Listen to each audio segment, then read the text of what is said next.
실제로 핵전쟁이 일어난다면 과연 어떤 모습일까요? 그게 어떤 파괴력은 상상을 불허하는 것 같아요. 그렇습니다. 진짜 핵전쟁이 무서운 건 당장 내일이라도 누군가 마음을 잘못 먹는다면 전쟁이 일어날 수 있다는 그 공포 아니겠습니까? 그렇죠. 2019년 2월에 분쟁 지역 카슈미르를 두고 핵 보유국인 인도와 파키스탄이 공습을 또 주고받았어요. 이게 얼마나 무서운 일입니까? 그때 전 세계가 벌벌 떨었잖아요. 예. 현재 핵보유 선언국은요. 미국, 영국, 프랑스, 러시아, 중국, 인도, 파키스탄, 북한 8개국입니다. 보유 선언은 하지 않았지만 이스라엘 역시 사실상 핵을 보유한 것으로 추정되고 있습니다. 2019년 1월 기준 전 세계가 보유한 핵무기는 무려 13,865개로 추정된다고 합니다. 진짜 어마어마한 양이네. 하나만 있어도 무시무시한데요. 네. 실제로 북핵 위기를 수차례 겪어온 우리나라 역시 핵전쟁으로부터 자유롭다고 할 수는 없습니다. 자, 그런 말이죠. 핵전쟁 발발 시 서울에 핵폭탄이 떨어진다면 과연 어떻게 될까요? 2004년 미국의 한 국제환경보호 시민단체의 분석에 따르면요. 1945년 미국이 일본 히로시마에 떨어뜨린 핵폭탄을 서울의 중심부인 용산에 투하한다면 말이죠. 폭발과 동시에 반경 1.8km 내의 건물뿐 아니라 약 30만 명의 시민들까지 모든 물질이 순식간에 녹아 증발해버린다고 합니다.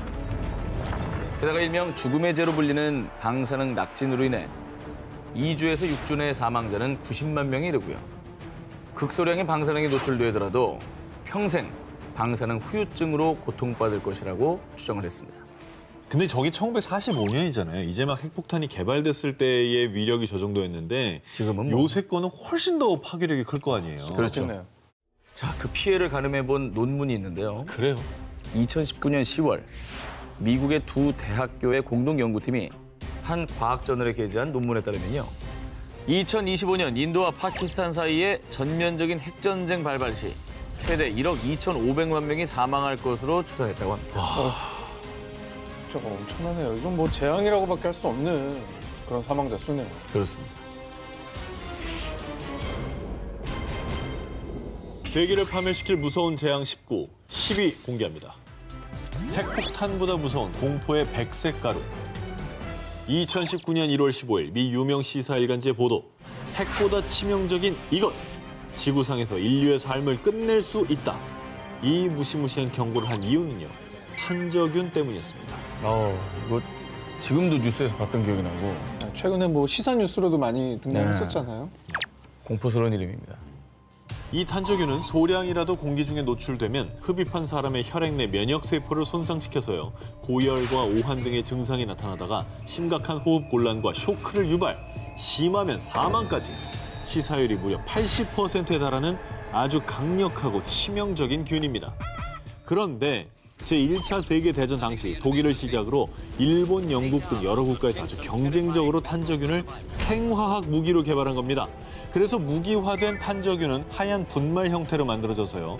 일명 공포의 백색 가루로 불리게 된 거죠. 아니 뭐 전쟁에 이기려고 이렇게 인간 전체를 파멸로 이끌 수 있는 이런 걸 만드는 사람은 정말 악마라고 생각이 들어요. 악마죠, 악마. 네. 왜 그런 겁니까, 도대체? 그러게요. 이 탄저균의 무시무시한 살상력. 만약 미국 워싱턴 상공에 탄저균 100kg이 살포되면 무려 300만 명의 사망자가 발생한다고 하는데요.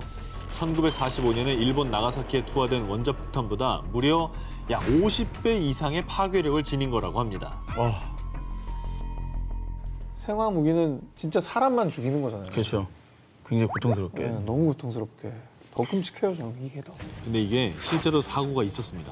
1979년 러시아의 생물 무기 생산 공장에 사고가 나면서 소량의 탄저균이 노출됐는데 이때 감염된 사람 79명 중에 무려 68명이 사망하는 사건이 발생하기도 했습니다. 소량인데. 네, 정말 소량인데. 그러니까 정말 끔찍해요. 더 큰 사고로 번졌다면은 상상도 하기 힘든 소량이 아니었다면. 그런 일이 발생했을 것 같다는 생각이 드네요. 근데 반인륜적인 생물학 무기 전쟁은 정말 이거는 뭐 전쟁 자체가 일어나면 안 되겠습니다만 이건 진짜 반인륜적인 거예요. 지킬 건 지켜가면서 해야 될 것 같습니다. 죄 없는 사람들이 너무나 많이 죽습니다. 자국의 이득을 위해 혹은 자국을 보호하기 위한 명목으로 악용되는 탄저균. 결국은 이 탄저균이 인류의 멸망을 초래할 수도 있다는 사실을 우리는 명심해야 할 것입니다. 세계를 파멸시킬 무서운 재앙 19, 18위를 공개하겠습니다. 지구를 뒤흔드는 불의 고리. 들끓는 지구. 우리는 안전한가? 2004년 12월 인도네시아의 수마트라 해안에서 규모 9.1의 지진이 발생해 23만 명이 목숨을 잃었습니다. 2010년 칠레에서는 규모 8.8의 지진으로 500여 명이 사망했습니다. 그리고 2011년 2만여 명의 사망자와 실종자를 낸 동일본 대지진까지 끔찍한 비극이 이어져 왔는데요. 아, 정말 비극이었죠. 네. 우리는 땅에 붙어 사는 사람들인데 이 땅이 흔들린다면 이거는 정말 엄청난 공포인 거죠.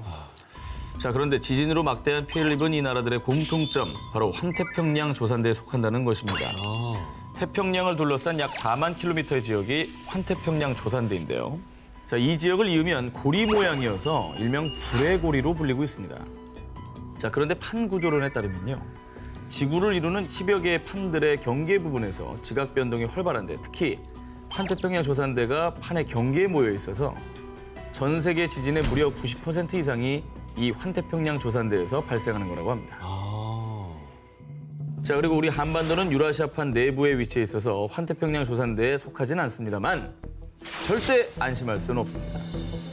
2016년 9월 12일 대한민국을 대혼돈에 빠뜨린 사건, 바로 경상북도 경주시 남남서쪽 8km 지역에서 발생한 규모 5.8의 지진. 이것도 끔찍했죠. 남 얘기가 아닙니다. 이 경주 지진은 1978년 기상청에서 계기 지진 관측을 시작한 이래 한반도 최대 규모의 지진이었다고 합니다. 그리고 또 2017년 11월 포항 북구 북쪽 9km 지역에서 일어난 규모 5.4의 지진이 발생. 이에 무려 2천여 명의 이재민이 발생했습니다. 그리고 건물 956채가 파손되는 등 막대한 피해가 발생했죠. 자, 그런데 말이죠. 놀라운 건 경주와 포항에서 발생한 지진이 2011년 발생한 동일본 대지진에 영향을 받았다는 주장이 나오고 있습니다. 그 영향으로 한반도에서 지진이 일어난 거예요? 그렇죠. 국내 전문가들에 따르면요. 동일본 대지진 당시 발생한 엄청난 에너지가 우리나라에까지 영향을 미쳤고요. 이 충격에 단층이 헐거워지면서 작은 충격에도 지진이 발생할 수 있다는 것입니다.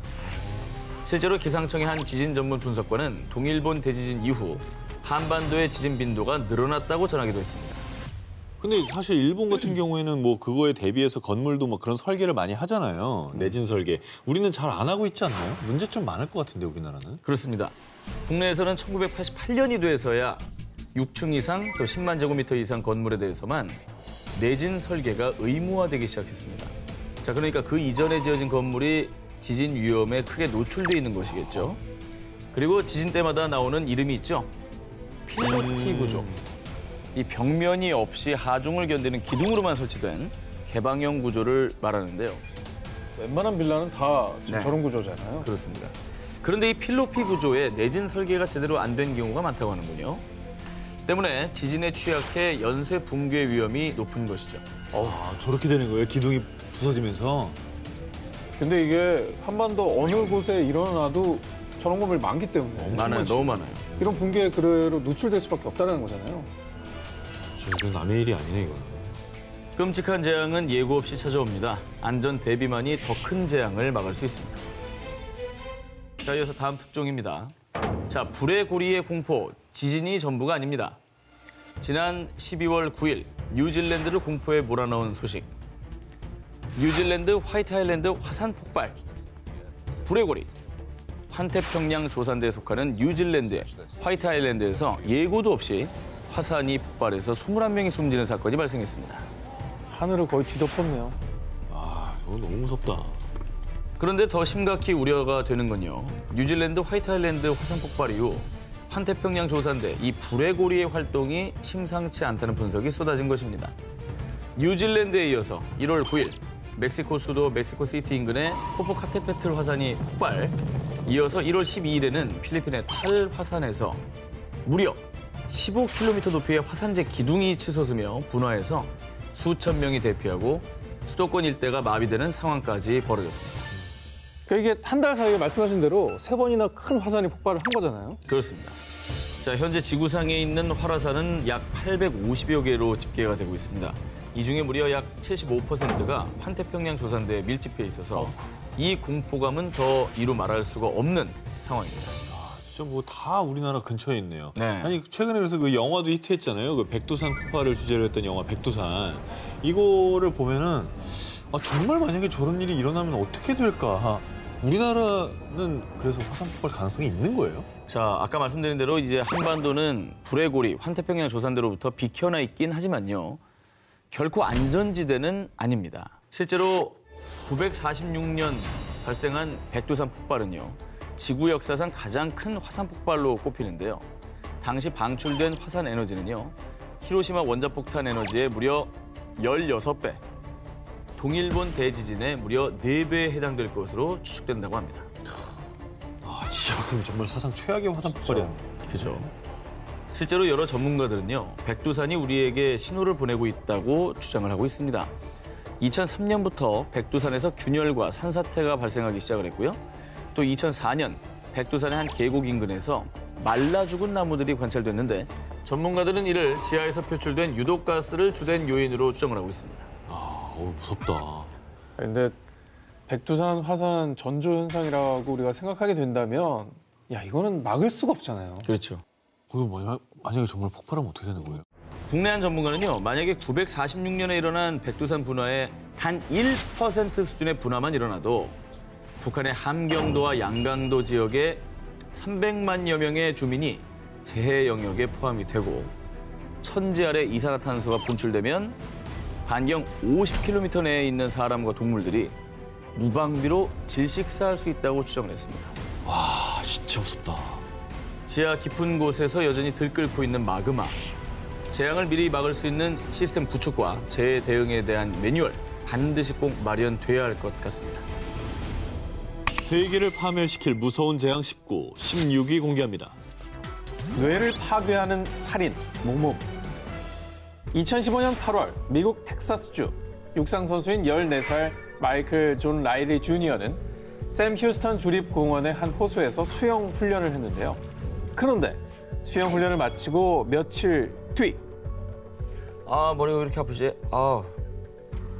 자, 마이클은 계속되는 두통과 고열에 시달리다 가족과 함께 병원을 찾았는데요. 이때 의사가 내린 청천벽력 같은 진단. 마이클에게 남은 시간이 얼마 없습니다. 자, 급작스럽게 시한부 선고를 받은 마이클은 두통을 호소한 지 불과 17일 만에 결국 세상을 떠나고 말았습니다. 뭐죠? 아니 뭐 운동선수면 몸도 건강했을 텐데. 나이도 어렸어요. 평소 지병이 있었던 거 아닙니까? 자, 마이클의 갑작스러운 사인은 일명 뇌를 먹는 아메바, 파울러 자유 아메바 때문이었는데요. 아메바요? 네? 뇌 속에 있나요? 뇌를 먹어요? 그렇습니다. 자, 몸 전체가 한 개의 세포로 되어 있는 단세포 동물 아메바. 그 종류가 40여 가지에 이르는데요. 그 중에서도 파울러 자유 아메바는 10에서 20 마이크로미터, 눈에 보이지 않을 정도로 아주 작고 가느다란 미세먼지만한 크기로요. 주로 따뜻한 담수에 서식하는데요.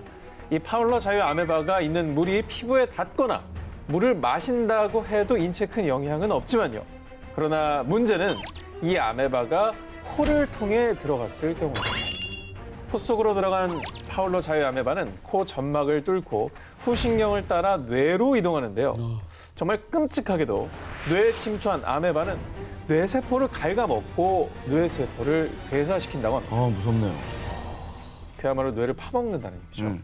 자, 이러는 동안 몸에서는 어떤 증상이 일어나느냐. 자, 초기에는 심한 두통과 고열 등의 증상이 나타나다 전뇌가 파괴되면서 균형 감각을 상실하고 발작을 일으키다 혼수 상태에 빠지고 그러다 결국에는 수일 내에 사망에까지 이른다고 합니다. 그래서 파울러 자유 아메바의 치사율은 무려 95% 이상. 실제로 미국 질병통제예방센터에 따르면 1962년부터 2018년 사이 미국에서 아메바 감염자 145명 중 생존자는 단 4명에 불과했다는데요. 야, 걸리면 뭐 없네요. 치사율이 너무나 공포스러운 수준이죠. 아니 근데 너무 무서운 게 나도 모르게 당하는 거잖아요. 그리고 담수에 서식하면 우리나라에도 이제 담수가 많으니까. 자, 과연 그럴까요? 네. 안타깝게도 그렇습니다. 그래요? 자, 국내 아메바 전문가들은 우리나라 토양이나 물에서도 뇌를 먹는 아메바는 얼마든지 서식할 수 있다라며 경각심을 당부하고 있는데요. 토양이나 담수에 서식하는 가시 아메바는요, 사람의 눈을 통해 감염되는 경우 각막염뿐만 아니라 심하면 실명까지, 또 피부의 상처를 통해 감염이 될 경우 뇌수막염을 일으켜 사망에까지 이르게 하는데요. 실제로 우리나라에서 이 가시 아메바로 인한 사망자가 2명이나 발생한 바가 있다고 합니다.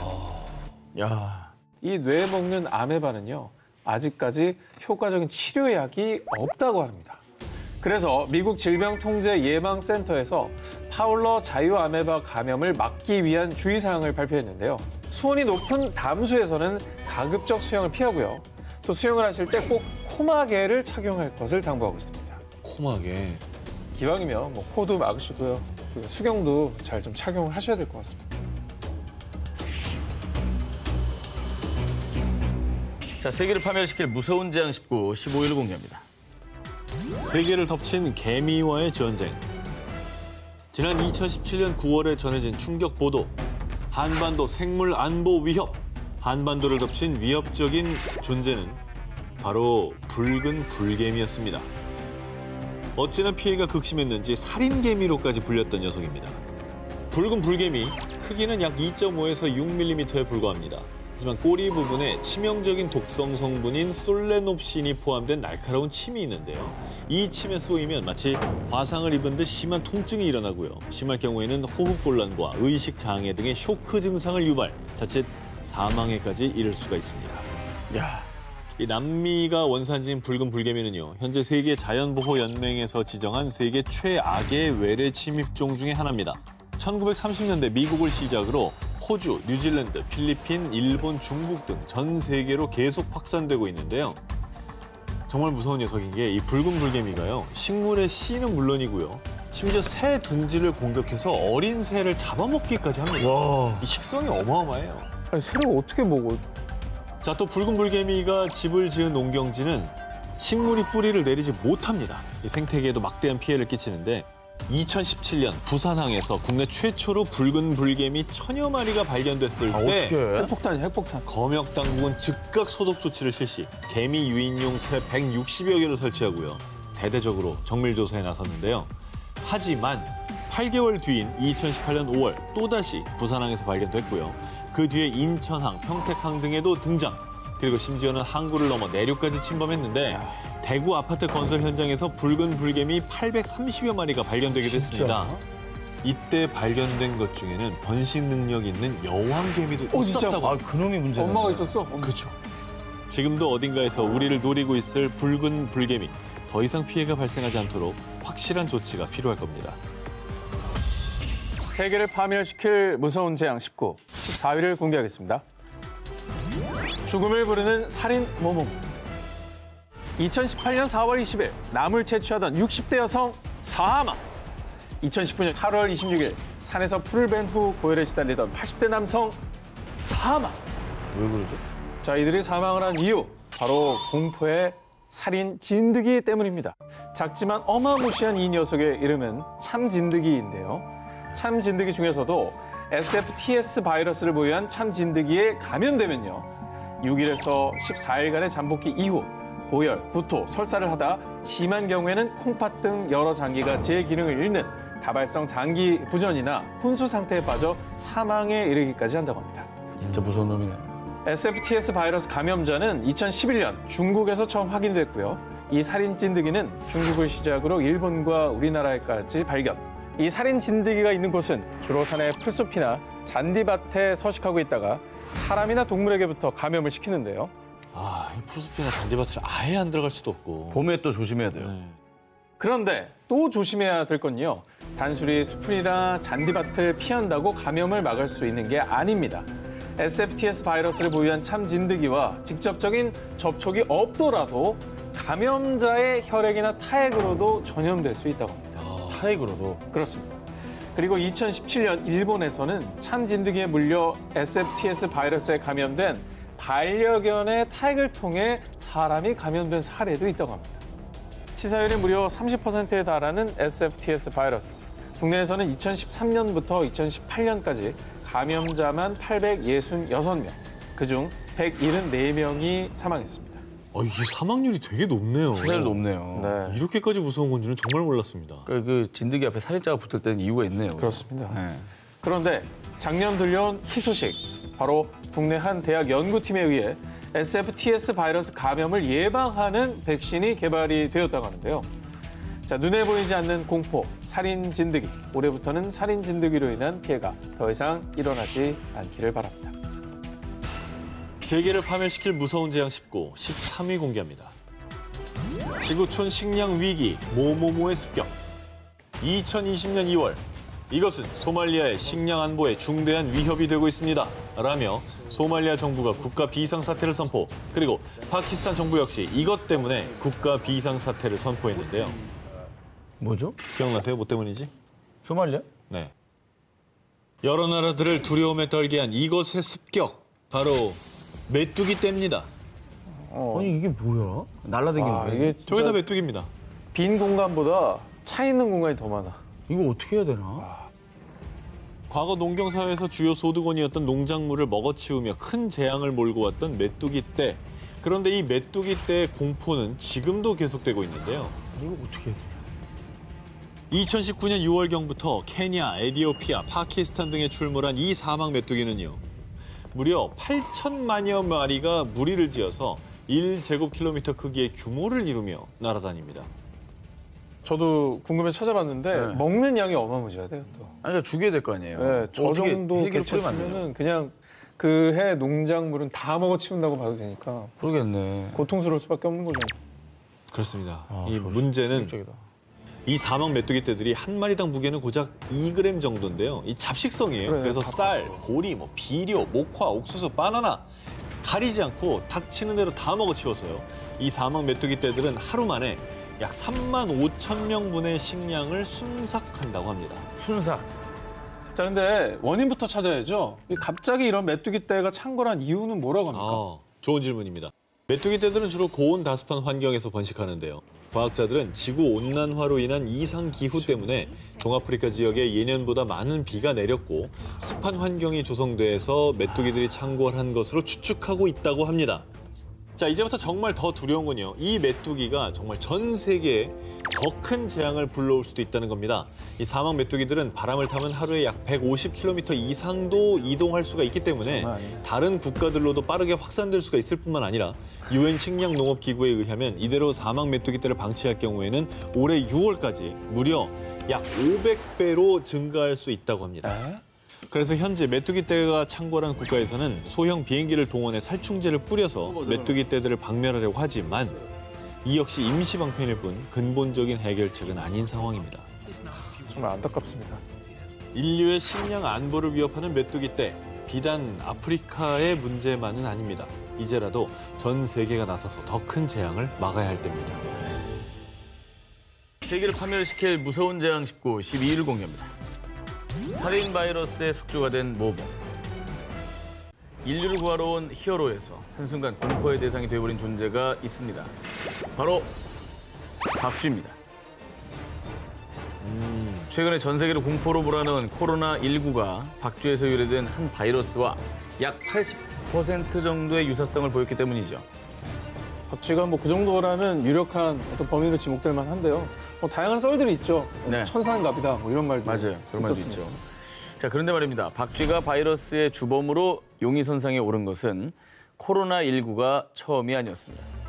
2003년 세계적으로 대유행해 774명의 사상자를 낸 사스 바이러스의 경우 바이러스의 기원이 바로 박쥐. 박쥐의 사스 바이러스가 사양 고양이를 거쳐 사람에게 전파된 것으로 추측이 되고요. 이 밖에도 에볼라, 니파 등 전 세계를 공포로 몰아넣은 악명 높은 바이러스가 나타날 때마다 이 박쥐가 바이러스의 전염 매개체로 지목되고 있습니다. 그래서 바이러스 저수지로까지 불리는 박쥐. 박쥐, 대체 넌 누구냐? 미국의 한 대학교 연구팀의 연구 결과 박쥐에게서 발견된 바이러스가 무려 137종이라고 합니다. 이 중에 인수 공통 감염병, 쉽게 말해서 인간에게 옮길 수 있는 바이러스가 무려 61종에 이른다고 합니다. 그 이유로는 박쥐가 음습한 동굴에 살아서 기생충에 노출되기 쉬울 뿐 아니라 날아다니기 때문에 활동 반경이 넓어서 바이러스를 널리 퍼뜨린다는 것이죠. 최적의 조건, 바이러스 택배 배달부 같은 존재였네요. 거의 드론처럼 나르고 있는 거죠. 와, 날지나 못하면. 그냥 바이러스 그 자체 덩어리였다고 보면 되겠네요. 그렇습니다. 신변종 바이러스들이 등장할 때마다 용의선상에 가장 먼저 오르는 박쥐. 과연 코로나19의 주범도 박쥐일까요? 하루빨리 정확한 원인이 밝혀져서 부디 이런 재앙을 막을 수 있는 방법을 찾길 바랍니다. 세계를 파멸시킬 무서운 재앙 19, 11위를 공개합니다. 다시 돌아온 검은 죽음의 공포. 2019년 10월 중국 모 병원에 심한 폐렴 증세가 보이는 중년 남자가 들어왔습니다. 그리고 며칠간 아내가 남편을 간병했는데요. 그런데 그 아내까지도 곧 발열의 호흡곤란 증세를 보이기 시작했습니다. 아, 그러면 부인도 감염되신 건가요? 그렇죠. 자, 검사 결과 이 부부가 걸린 병은 바로 흑사병. 흑사병이 요즘에 있대요. 다시 생겼다고? 검은 죽음을 몰고 오는 병, 흑사병. 감염이 되면 피부가 괴사하면서 까맣게 변하다가 결국 사망에 이르기 때문에 붙은 이름인데요. 자, 14세기 유럽 인구의 3분의 1을 죽음으로 몰아넣은 인류 역사상 최악의 전염병인 흑사병은요. 당시 유럽에서만 수천만 명의 사상자가 발생했는데요. 당시에는 흑사병의 발병 원인과 치료법을 알지 못했던 터라 치사율이 무려 100%였는데요. 자, 그런데 그 악몽이 스멀스멀 되살아나 중국뿐 아니라 세계를 공포에 떨게 하고 있습니다. 세계보건기구에 따르면 2010년에서 2015년까지 전 세계적으로 3,200여 명의 흑사병 감염자가 발생, 그중 무려 580여 명이 사망했다고 하는데요. 완전히 없어졌다고 생각했는데 흑사병이 웬 말입니까? 중세시대 때 흑사병이 지금도 있다니. 잘 아시다시피 이 흑사병은요. 주로 패스트균에 감염된 쥐나 야생동물에 기생하는 벼룩이 사람을 물어 전염되고요. 감염된 동물의 체액 및 혈액 접촉 또는 섭취를 한 경우에도 감염될 수 있다고 합니다. 자, 그리고 더 큰 문제는 이 흑사병에도 여러 종류가 있는데요. 중국에서 흑사병 확진을 받은 부부는 특히나 폐렴형 흑사병으로 치사율도 제일 높을 뿐만 아니라 감염제의 재채기나 기침 등을 통해 사람에게서 사람으로 전파가 가능해 삽시간에 전염까지 일으킬 수 있다는 겁니다. 자, 그런데요. 그나마 다행인 건요. 현재까지 흑사병 예방 백신은 없지만 치료 효과가 입증된 항생제가 개발돼서요. 다행이네. 흑사병 감염 이틀 내에 최대한 빨리 이 항생제를 투여하면 치료가 가능하다고 합니다. 다행이네요. 이거는 잘 됐네. 그러니까 의심이 될 때 빨리 검사를 받아야 되겠죠. 자, 역사 속에만 있던 공포의 재앙. 하지만 그 재앙은 지금도 도사리고 있습니다. 하루빨리 치료제가 더 많이 보급되어서 소중한 생명을 지킬 수 있게 되길 바랍니다. 세계를 파멸시킬 무서운 재앙 19, 9위를 공개합니다. 아프리카를 휩쓴 죽음의 전령사. 아프리카 기니에서 약 2,500명 사망, 라이베리아에서 약 4,800명 사망, 시에라리온에서 약 3,900명 사망. 2014년부터 2016년까지 아프리카, 미국, 스페인 등에서 창궐해 전 세계를 공포에 떨게 만든 에볼라 바이러스. 아, 무서운 녀석이죠, 이 녀석도. 치사율이 워낙 높으니까. 그쵸. 네. 뉴스에서 이거 이름 나올 때마다 되게 무서워요. 1976년 현재 콩고 민주공화국인 자이르에서 처음 발견된 에볼라 바이러스. 에볼라 바이러스는 사람뿐 아니라 원숭이와 침팬지 등 동물들에게도 감염되는 인수 공통 감염병인데요.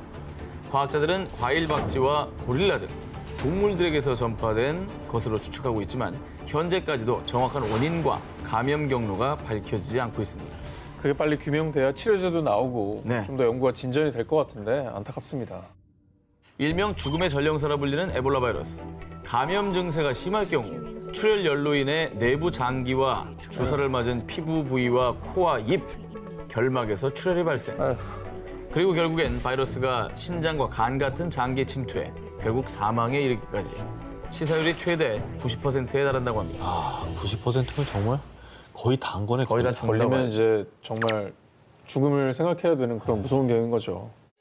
이 에볼라 바이러스로 인해 1976년 콩고 민주공화국에서만 318명의 감염자 중 88%인 280명이 사망했고요.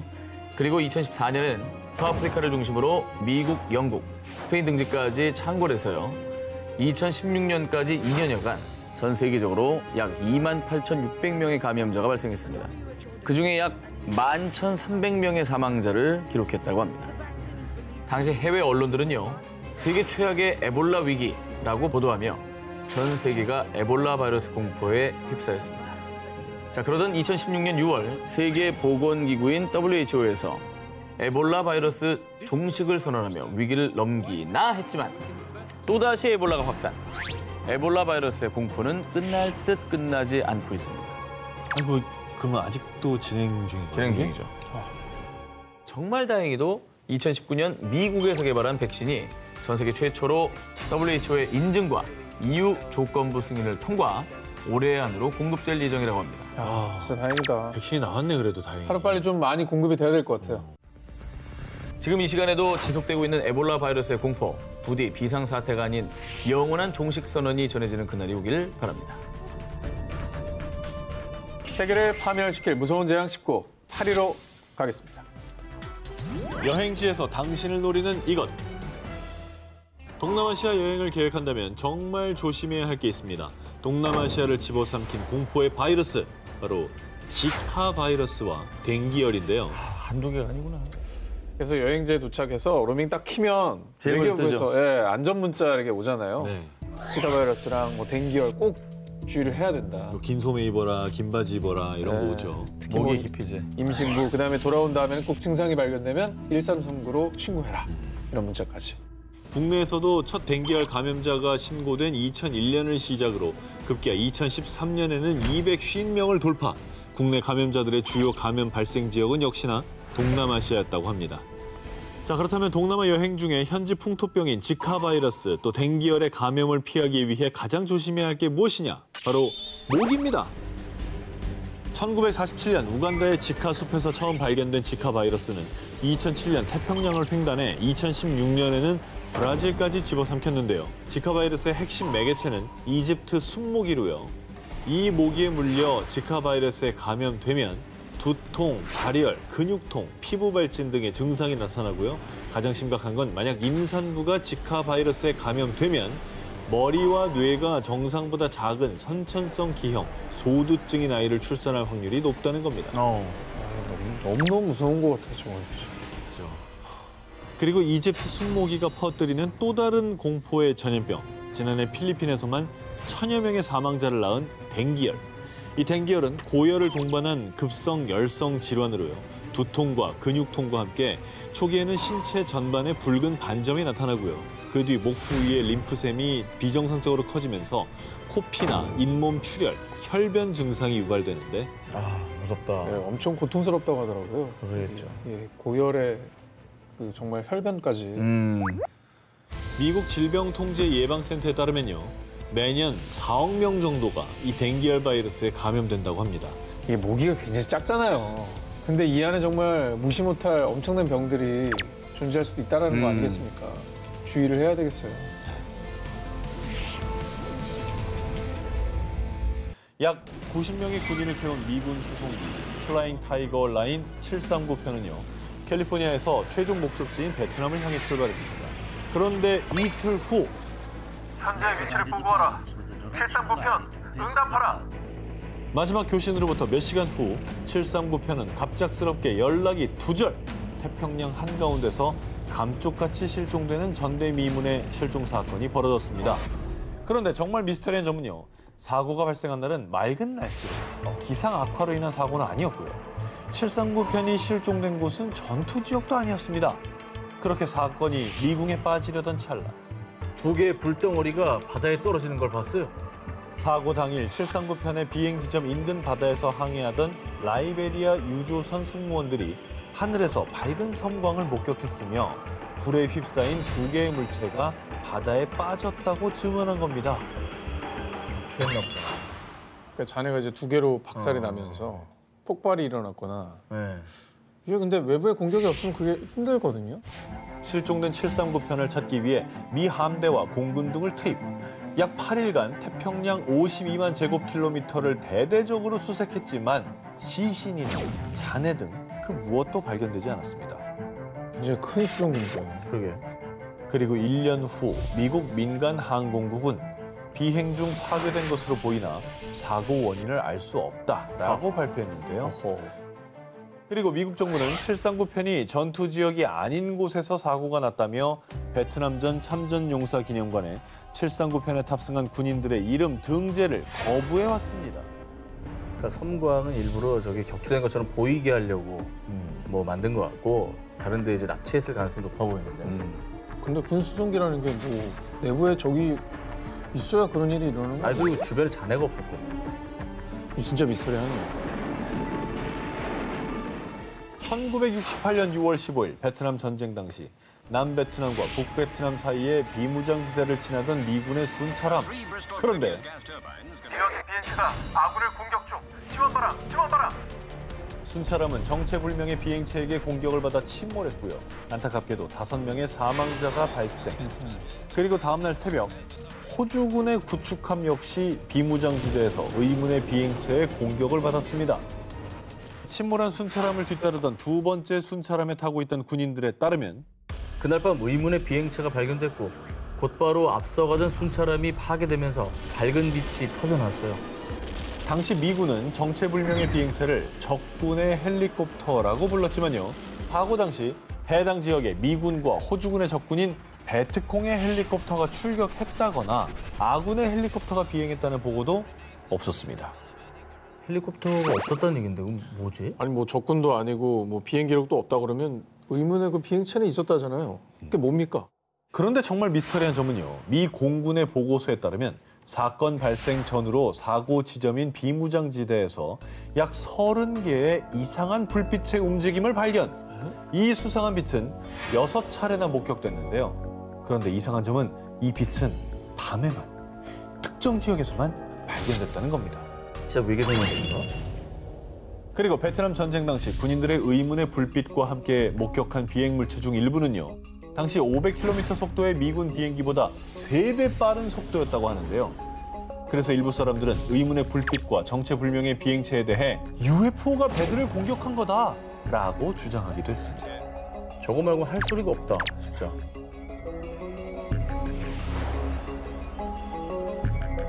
포스톡 전쟁 미스터리 19 8위를 공개합니다. 게임 광고 소문의 진실은 1941년 12월 7일 일본이 미국 하와이 진주만을 기습 공격한 진주만 공습 사건. 당시 미국은 188대의 항공기가 파괴되고 군인 2,000명 이상이 전사하는 큰 피해를 보았고요. 역사상 최초로 자국의 영토가 공격당한 것에 큰 충격에 휩싸였습니다. 미국인들의 자존심에 엄청난 스크래치였던 거죠. 자국의 영토가 공격을 당했으니까요. 결과적으로는 저 진주만 습격 때문에 미국이 2차 대전에 참전을 한 거니까. 미 전역이 전시태세에 돌입, 잔뜩 긴장한 가운데 한 광고가 논란의 중심에 섰습니다. 보시죠. 뭐야 이거? 주사위 아니야? 진주만 공습이 있기 16일 전인 1941년 11월 22일 한 잡지에 실린 이 주사위 게임 광고가 사실은 진주만 공습을 예고했다는 겁니다. 아니 저게 예고라고? 왜 그렇지? 누가? 흰 주사위에는 XX, 12, 24라는 문자가 또 검은 주사위에는 0, 5, 7이라는 문자가 쓰여 있죠. 자, 여기서 XX는 죽음을 상징하고 주사위에 새겨져 있는 숫자 12와 7이 진주만 공습 날짜인 12월 7일을 의미한다는 겁니다. 게다가 탐조 등의 밤하늘을 비추는 듯한 그림과 함께 이런 글이 실려 있었습니다. 우리는 당신이 공습 대피소에서 긴 겨울밤을 보내지 않기를 바랍니다. 저기 밑에 있네. 가공식품, 양초, 물병, 비타민 등도 잊지 마세요. 어머머. 아니 근데 사실 미국은 공습 대피라는 개념이 없었어요. 미국은 저건 영국이나 프랑스 애들이 주로 있었던 거고. 자국 영토가 공격당한 적이 없습니다. 그럼. 저 그림 자체도 대피소에 있는 모양 아니에요? 이렇게 좀 어두컴컴한 데서 모여서. 사건의 심각성을 인지한 FBI가 조사에 투입. 광고를 낸 잡지사를 조사했습니다. 네. 그런데 광고 사본이 잡지사에 전달될 당시 이를 의뢰받은 직원은 누가 광고를 의뢰했는지 기억하지 못했고요. 네. 수수료 역시 현금으로 전달을 해 아무런 기록이 남아있지 않았던 겁니다. 냄새 나네, 냄새 나. 아, 냄새 난다. 어쨌든 일리가 있다고 생각하니까 FBI가 사건에 관여를 했겠죠. 그렇습니다. 네. 자, 그렇게 사건이 미궁에 빠지려던 찰나 실체를 알 수 없었던 광고 의뢰인의 정체가 드디어 밝혀지게 되는데요. 누구? 해당 광고가 실린 또 다른 신문사에 광고 수정 요청 연락이 온 겁니다. 오! 그러나 그는 이미 사망한 상태. 자, 신문사에 연락을 한 건 그의 아내였습니다. 그 주사의 광고는 단지 홍보 목적이었을 뿐이라고요. 남편이 게임 광고를 만들 당시 본인도 함께 디자인에 참여했다며 진주만 공습 예고서를 부인했지만요. 사건에 대한 의혹은 여전히 풀리지 않고 있습니다. 공습 2주 전에 이제 광고가 게시된 것도 이해에 불구하고 광고를 만든 사람도 사망했다 그러고. 저기 진짜 이상한 그림이라니까.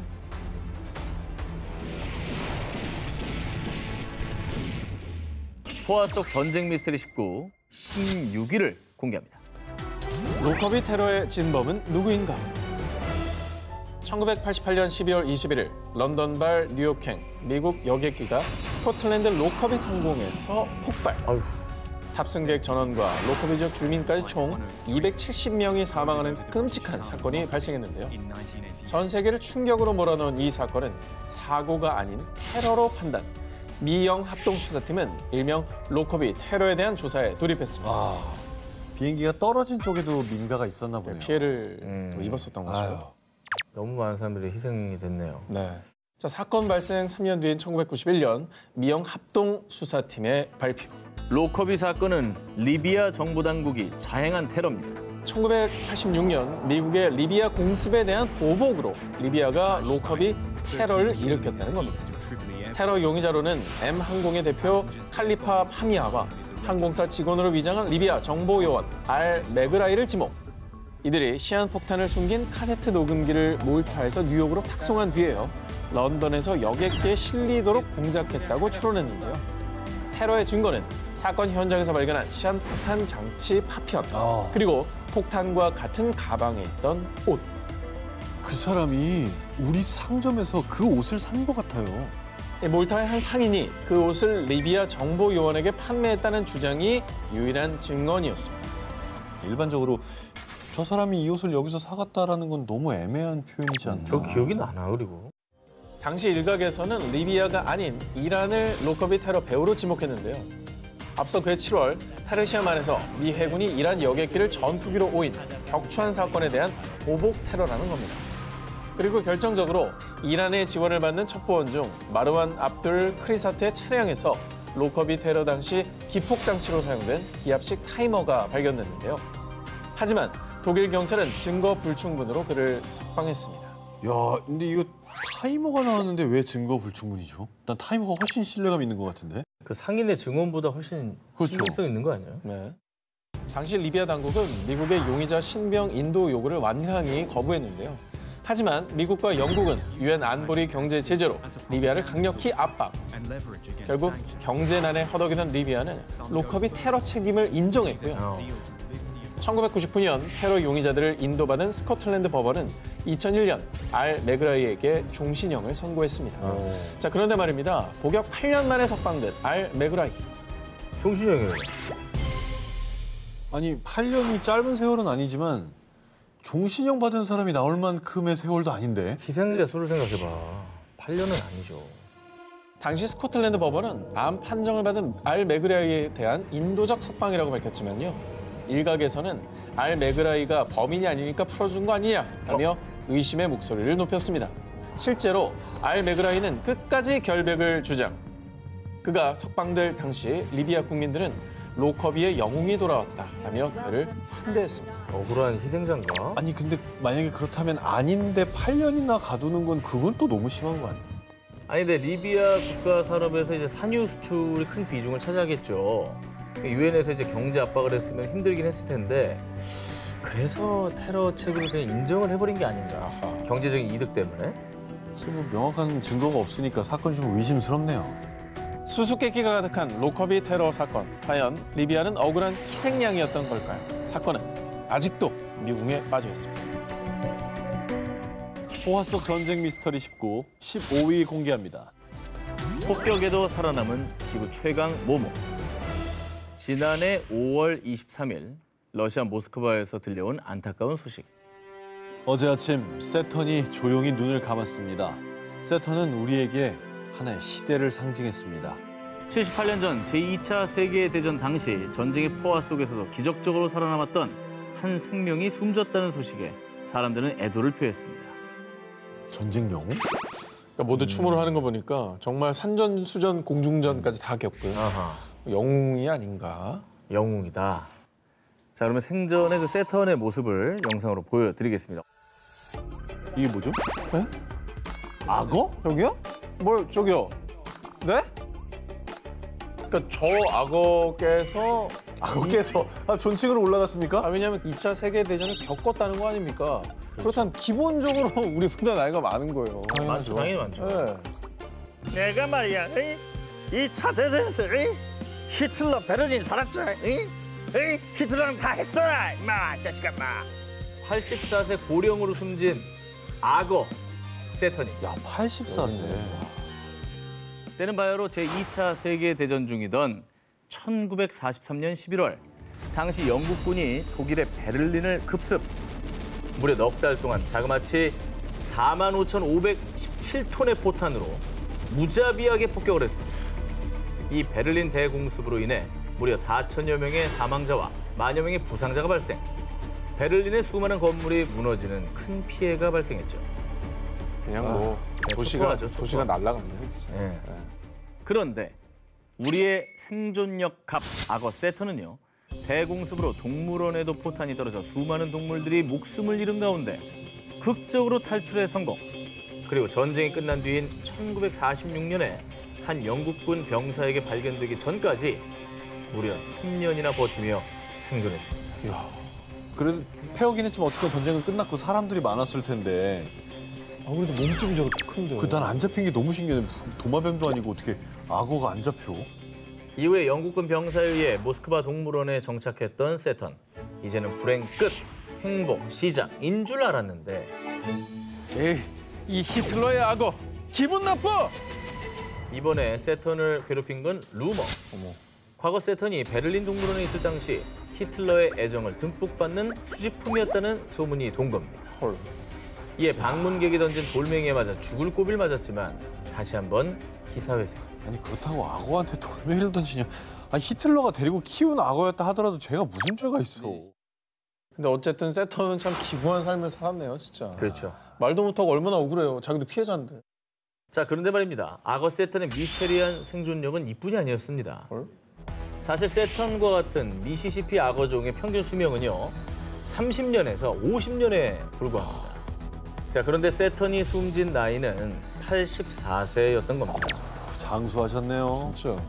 근현대 역사를 함께하며 전쟁의 비극을 지켜봤던 악어 세턴. 과연 악어의 눈에 비친 인간의 전쟁, 어떤 모습이었을까요? 포화 속 전쟁 미스터리 19, 14위를 공개합니다. 분쟁 지역에서 모모된 배우. 1930년대 영화 로빈 훗의 모험 등에 출연하며 활극의 왕자로 불렸던 할리우드 1세대 액션 배우 에롤 플린. 그리고 아버지의 재능을 이어받은 아들 숀 플린은 1962년 영화 캡틴 블러드의 아들에 출연하며 배우로 주목받았지만요. 연기의 회의감을 느껴 돌연 활동 중단. 그리고 그가 새롭게 선택한 직업은 종군 사진 기자였습니다. 아, 대단하다. 용기가 어마어마한 용기인데. 전장 속에서도 그걸 기록하는 자리잖아요. 딱히 무기를 들고 싸우는 게 아니라 카메라가 무기를 삼아. 그러니까 비무장으로 전쟁터에 있는 거잖아요, 사실. 그러니까. 그렇죠. 대단한 거예요. 그리고 1970년 베트남과 캄보디아 간의 영토 분쟁이 벌어지자 플린은 취재를 위해 현재 호치민 지역인 당시 베트남의 사이공으로 향했습니다. 위험한 여정이었지만 종군 기자였던 플린은 다행히 무사히 취재를 마칠 수 있었고요. 캄보디아로 돌아가는 길에 동료 데이너 스톤 기자와 함께 사진도 찍었는데요. 그런데 안타깝게도 이것이 그들의 마지막 모습. 이후 플린과 동료 기자가 감쪽같이 사라진 겁니다. 잡힌 거 아니에요? 아니 뭐 영토 분쟁 중인 곳이니까 위험하긴 하잖아요, 국경 같은 경우엔. 근데 종군 기자는 그게 협정이 맺어져 있습니다. 어쨌든 전쟁 영혼이 아니니까. 플린이 실종된 이후 목격자는커녕 그들이 체포됐다는 소식도 없었고 그들의 시신조차도 발견되지 않았는데요. 헐. 결국 미국 정부는요. 두 사람은 베트콩에게 1년 넘게 잡혀 있다가 캄보디아의 무장 군사 조직에 넘겨졌을 것으로 예상됩니다. 두 사람이 반군에게 넘겨져 목숨을 잃었을 가능성을 제시. 그로부터 14년이 지난 1984년 공식적인 사망 선고가 내려졌는데요. 아이고. 그런데 말입니다. 플린이 실종되고 20년이 지난 1990년 캄보디아의 한 마을에서 몇 년 동안 미국인 2명이 살았다는 충격적인 증언이 나왔습니다. 살았나 보다. 그 두 사람 아닙니까? 그러니까 공교롭게도 그러니까 억류된 채 이렇게 막 살아가고 있는 거 아닙니까? 억류된 채. 동료 기자였던 팀 페이지는 즉시 캄보디아의 상케 카옹 마을로 향했고요. 그곳에서 아주 결정적인 이야기를 듣게 됩니다. 예전에 우리 마을에 살던 한 미국인이 자기가 배우의 아들이라고 하더라고. 어머, 배우 아들 미국인이 캄보디아에 있을 가능성이 저 당시에 뭐 얼마나 있겠습니까? 이 정도면 그냥 그 사람 아니에요? 플린이네, 플린. 맞죠? 자, 그렇게 마을 사람들의 증언을 토대로 플린의 행방을 찾아다닌 페이지.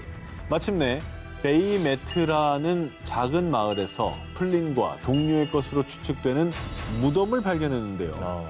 그 무덤에 남아있는 유해를 분석한 결과 실종된 플린과 동료 스톤의 체격과 흡사하다는 사실을 발견. 그런데 말입니다. 수년에 걸친 DNA 조사 결과는 불일치. 그러던 중 2010년 3월 플린의 행방을 찾던 영국의 한 탐사팀은 캄보디아의 캄퐁참 지역에서 거대한 외국인 무덤을 발견. 드디어 플린을 찾았나 싶었지만 모든 DNA를 분석한 결과 플린의 DNA와 불일치. 결국 플린의 행방은 여전히 미스터리로 남아 있습니다. 아, 답답하네 진짜.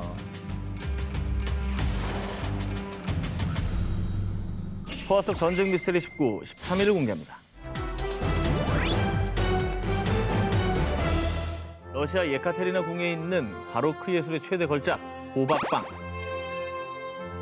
18세기 초 값비싸고 진귀한 보석인 호박을 무려 6톤가량 투입해 방 전체를 장식해서요. 황금빛 화려함의 극치를 자랑하는 곳입니다.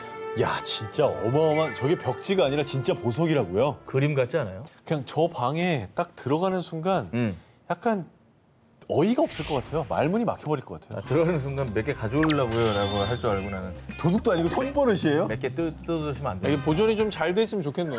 어떻게 네, 보면은 그 당시 기술로 최고의 기술을 만드는 예술 작품인 거잖아요. 저 자체로 보존 가치가 있는 거죠. 그러니까. 그런데 세계에서 가장 호화로운 보석방으로 소문이 자자했던 호박방에 닥친 시련. 사실 현재 예카테리나 궁에 있는 호박방은요. 러시아 정부가 1979년부터 24년에 걸쳐 무려 약 87억 4천만 원을 투자해 복원한 것입니다. 하하. 그래요? 원래 호박방은 제2차 세계대전 중 감쪽같이 실종! 여전히 그 행방이 미스테리로 남아있습니다. 누가 가져갔네. 근데 그게 한 개인이 가져갈 수 있는 양이 아닌데. 6톤이면은 6톤. 트럭 와야 되는 거 아닌가요? 1941년 예카테리나 궁을 점령한 독일군은요. 와, 이게 말로만 듣던 호박빵이야? 이거 엄청 비쌀 텐데, 야, 다 가져가자. 호박방을 장식한 값비싼 호박들을 강탈, 당시 독일령이었던 퀘니스베르크의 성으로 옮겼습니다. 그런데 1945년 연합군이 퀘니스베르크를 폭격, 이로 인해 성 곳곳이 파괴되며 호박방의 행방도 묘연해진 것입니다.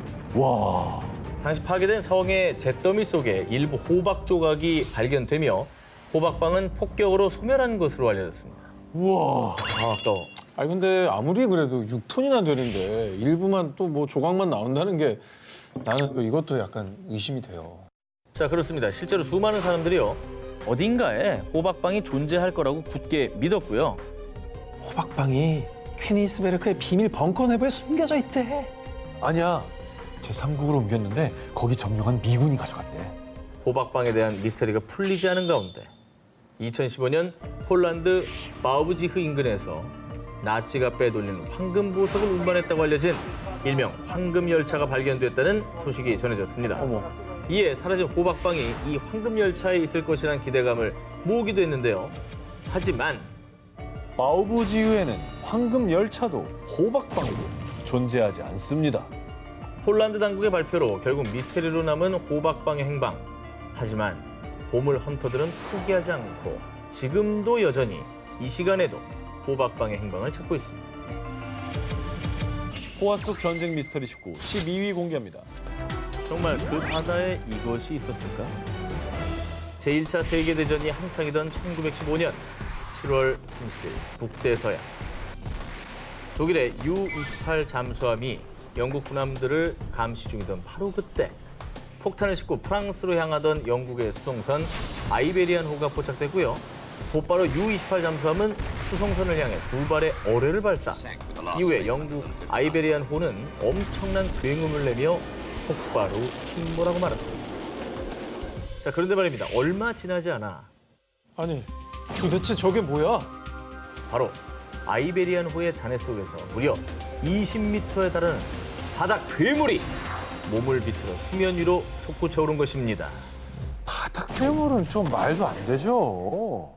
이거는 아니, 좀 기껏 특질한데 말도 안 된다. 아니 취재가 약간 비논리적이네. 비논리적이라니 있었던 일을 얘기하는 건데. 아 근데 그럴 수 있어. 고래나 아, 큰 어떤 수상 생물이 있을 수 있는 거잖아요. 이거 착각해가지고 그걸 괴물이라고 할 수도 있는 겁니다. 자, 당시 바다 괴물을 목격한 U-28 잠수함의 선장이 쓴 항해 일지를 보면요.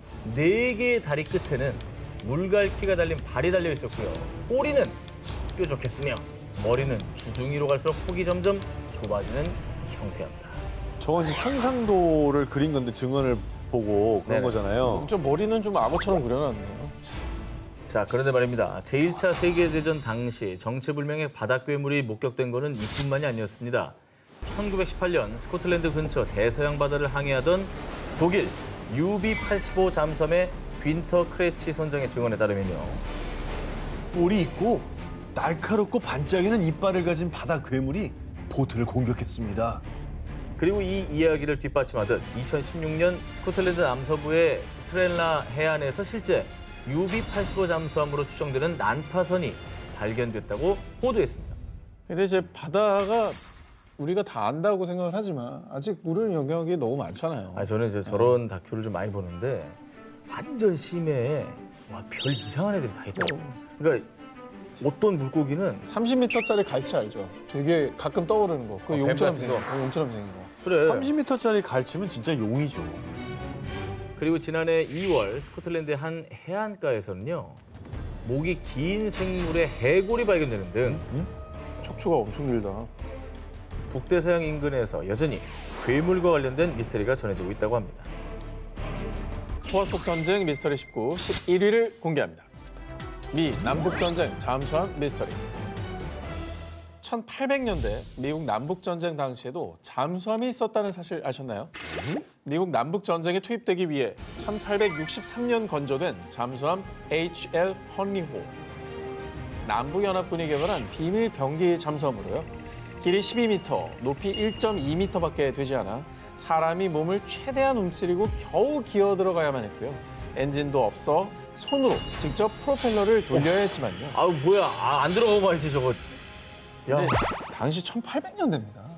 아니 손으로 가서 얼마나 가? 네.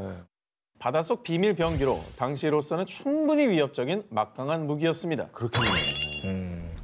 하긴 레이더 같은 것도 없죠.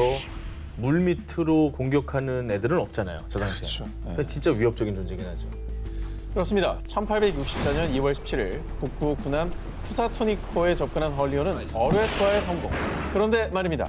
후사토니코를 침몰시킨 뒤 공격 성공 신호까지 보낸 헐리오는 무슨 이유에서인지 기지로 귀환하지 않았는데요. 결국 찰스턴의 앞바다에서 영영 모습을 감춰버린 승조원 8명과 헐리호. 아무래도 기계적인 결함 때문에 물이 새지 않았을까. 저 당시 기술력으로는 사람들이 너무 힘들어서 지치지 않았을까? 지쳐 죽었다. 못 오는 거죠, 이제. 너무 힘들어서. 아, 올라갈 힘이 없다고? 그렇죠. 자, 헐리오의 행방이 베일을 쌓은 가운데 1995년 4월 드디어 미국의 한 탐사선이 헐리호를 발견. 그리고 2000년 8월 헐리호를 인양하며 실종 136년 만에 헐리호가 세상의 모습을 드러냈습니다. 1864년 거야, 저게? 그럼 뭐인지 알 수 있겠네요, 조사 딱 해보면. 자, 그런데 말입니다. 인양된 헐리호의 모습을 본 사람들은 더 혼란에 빠지고 말았는데요. 그 이유, 바로 아니, 잠수함 안에 유해가 그대로 있어요. 침몰 당시 전사한 38명의 유해가 하나도 소실되지 않고 제자리에 그대로 있었던 겁니다. 제가 볼 때는 저 좁은 공간에서 질식사. 그래 산소가 떨어진 거야. 산소가 떨어졌다. 왜냐하면 또 운동을 많이 했잖아요. 그래. 그러니까 산소 소모량이 늘어났을 텐데 뭐 맞네. 요즘처럼 그렇게 정교하게 계산을 했겠냐고. 그러니까 산소가 떨어진 질식사야. 거죠. 여러 가지 추측들이 난무하는 가운데 이를 이상하게 여긴 미국 대학교의 한 연구팀이 당시 헌려의 침몰 당시 상황을 재현 조사했습니다. 연구팀의 조사 결과 폭발로 인한 엄청난 압력이 헐리호에 전달됐을 것으로 추정됩니다. 근데 이게 또 웃기잖아요. 네. 충격으로 선원 사망할 정도면 배는 멀쩡합니다. 야, 근데 뭐 기술력이 대단하긴 한데 너무 좁다. 너무 가깝했을 것 같아요. 아, 근데 손으로 저걸 저었어야 되니까 최대한 물의 저항을 줄이려고 디자인했을 것 같아요. 그랬나 보다. 해전 역사에서 큰 기록을 남긴 헌리호의 침몰 미스터리. 과연 그날 헌리호에선 무슨 일이 벌어졌던 걸까요? 소화 속 전쟁 미스테리 19 11을 공개합니다. 모모에서 사라진 토끼섬의 비밀. 일본 히로시마와 시코쿠 사이에 위치한 오쿠노시마 섬. 둘레 약 4.3km의 이 작은 섬의 또 다른 이름은 토끼섬. 섬 안에 사는 천여 마리의 토끼를 만나기 위해 매년 수십만 명의 관광객들이 오쿠노시마 섬을 찾고 있습니다. 아니 그 섬의 둘레가 4.3km면은 여의도보다도 훨씬 작은 거거든요. 근데 그 안에 토끼가 1,000마리가 있는 거니까. 근데 이 작은 섬에 유독 토끼가 많은 이유가 뭐가 있을까요? 전해지는 바에 따르면요, 과거 오쿠노시마 섬에는 20명 남짓의 주민들이 살고 있었는데요. 그런데 제1차 세계대전 이후 갑작스레 오쿠노시마 섬을 찾은 일본군들이 주민들을 섬 밖으로 내쫓은 뒤 급기야 일반인의 출입을 금지했다고 합니다. 아니 굳이 뭐 잘 살고 계신 왜 주민들을 내쫓죠? 여기를 군인들이? 뭔가 비밀 군사 용도로 활용하려고 한 것 같은데요. 대체 그 이유가 뭐냐? 1929년부터 제2차 세계대전이 종전된 1945년까지 오쿠노시마 섬에서는 아주 은밀한 공장이 가동됐는데요. 그 정체는 독가스 제조 공장. 일본군은 제2차 세계대전에서 사용할 독가스를 실험하고 제조할 비밀스러운 장소로 이곳 오쿠노시마 섬을 선택했고요. 16년간 약 6,600톤의 독가스를 제조, 군사 기밀을 지키기 위해서 심지어 당시 지도에서 오쿠노시마 섬을 치우기까지 했습니다. 731 부대 하면서 인체 실험했지. 저런 독가스 쓰지 말아야 될 무기를 만들었지. 아휴, 참 참혹하네요. 자, 설에 의하면 당시 토끼를 이용한 극악무도한 독가스 동물 실험이 이루어졌다고 하는데요. 그런데 1945년 제2차 세계대전에서 일본이 패망하자 일본군은 공장을 폐쇄한 뒤 섬을 떠나고 당시 살아남은 토끼들이 번식하며 지금의 토끼섬이 됐다고 추정되고 있습니다. 불쌍한 얘기네요, 진짜. 야, 진짜 뭐 썰이고 추정이긴 하지만 이게 사실이라면 토끼섬이 된 이유가 너무나 가슴이 아프네요. 진짜. 그러니까 저 토끼들의 조상들이 독가스 실험에 다 이용당했다라는 그렇죠. 거네요. 혹시 섬에 사는 수많은 토끼가 이 잔혹한 역사의 미스테리를 간직한 비극적인 전쟁의 증거가 아닐까 싶습니다. 포화 속 전쟁 미스터리 19 9위 공개합니다. 히틀러 모모모 미스터리. 두 기자님은 나치 독일의 독재자 아돌프 히틀러가 어떻게 세상을 떠났는지 알고 계십니까? 마지막 장면. 권총 자살. 권총 자살. 네. 1945년 4월 30일 제2차 세계대전 당시 독일의 폐색이 짙어지자 독재자인 아돌프 히틀러는 독일 베를린의 지하 벙커에서 연인이던 에바 브라운과 함께 청산가리를 복용한 뒤 권총으로 자살했다라고 전해졌는데요. 네. 그리고 다음 해 소련군에 의해서 매장됐던 히틀러의 유골이 발굴, 이후 2000년 러시아 국가기록보관소에서 총탄의 흔적이 남은 그의 두개골을 보관 중이라고 공개했습니다만 이후에 그의 죽음은 수많은 의혹과 음모론을 불러 모았습니다. 승전에 보여준 모습은 아주 강인한 모습이었는데 그가 나약하게 그냥 아무리 코너에 몰렸다고 해도 자살했다는 거를 사람들은 쉽게 믿지 못했을 것 같아요. 그랬을까? 설마? 그런데 말입니다. 2009년 히틀러 죽음에 대한 미스터리를 증폭시키는 연구 결과가 전해졌습니다. 미국 코네티컷 대학의 고고학자인 닉 벨란토니 교수가 러시아 국가기록보관소에 보관돼 있던 히틀러의 두개골 그리고 그의 혈흔이 남은 소파에서 샘플을 채취해 DNA 분석을 했는데요. 그렇지. 히틀러의 것으로 추정되는 두개골은 40세 미만의 여성의 것으로 판명됐습니다. 에바 브라운 아니야? 일단 히틀러라고 하면 맞는 게 하나도 없어요. 연인인 에바 브라운의 두개골일 수도 있다라는 가능성도 제기됐지만 브라운의 알려진 사이는 총상이 아니었고요. 해당 두개골이 에바 브라운의 것이라는 명확한 증거를 밝혀내지 못했습니다. 히틀러의 두개골을 러시아에서 가지고 있다고 발표한 것도 사실 미스터리였어요. 왜 거기가 있는지. 근데 그것조차 뭐 분석해보니까 사실이 아니라고 하니까 야, 이게 음모론이 더욱더 스물스물 나올 수밖에 없는 상황인 것 같습니다. 어디 있을까요? 그런데 9년 뒤인 2018년 미스터리함을 더욱 증폭시키는 또 다른 연구 결과가 나왔는데요. 러시아가 보관 중이던 두개골이 히틀러가 사망 1년 전에 찍은 엑스레이 사진 속의 두개골의 모양과 정확히 일치한다고 전했고요. 게다가 러시아가 보관 중이던 히틀러의 치아에 대한 추가 조사를 통해서 그의 치아 일부에서 독극물의 흔적까지 발견됐다며 히틀러가 독극물을 먹고 권총으로 자살한 것이 맞다는 결론을 내렸습니다. 아니 40대 미만 여성의 두개골을 하면서요. 같은 두개골로 조사한 건데 미국과 프랑스의 연구 결과가 이렇게 차이가 나는 거는 누구 말을 믿어야 되는 겁니까? 러시아가 보관하고 있는 두개골은 정말 히틀러의 것일까요? 만약 아니라면 그 두개골의 정체는 뭘까요? 전쟁 미스터리 19 5위 공개합니다. 하늘로 사라진 뭐뭐뭐. 제2차 세계대전 당시인 1944년 7월 31일 오전 8시 30분경 연합군의 프로방스 상륙 작전에 필요한 지도 제작용 항공사진 촬영을 위해 이륙한 정찰기 P-38 라이트닝. 그런데 해당 정찰기가 그 어떤 교신도 없이 감쪽같이 사라지는 사건이 발생. 해당 정찰기 실종 사건에 전 세계가 떠들썩해졌습니다. 그리고 사람들을 더욱 놀라게 한 건 이 조종사의 정체였습니다. 응? 조종사가 누구길래 전 세계가 떠들썩해져요? 자, 이분은 모르는 사람이 없어요. 굉장히 유명한 분이요. 유명합니다. 전쟁 영웅? 일단 힌트를 드리겠습니다. 네. 작가입니다. 해밍웨이, 생텍쥐페리. 생텍쥐베리와 해밍웨이. 생텍쥐베리. 그걸로 가시겠어요? 본인을 안 믿어요? 안 믿어요. 둘 중에 답이 있어요. 생텍쥐베리. 이거 맞추면 내가 뭐 주려고 그랬는데 진짜지. 뭐 줄 건데? 어? 뭐 줄 건데? 5,000원 주지 뭐. 실종된 조종사의 정체는 바로 앙투안 드 생텍쥐베리입니다. 제 원래는 파일럿이었죠. 아셨어요? 네, 전 알고 있었습니다. 오호.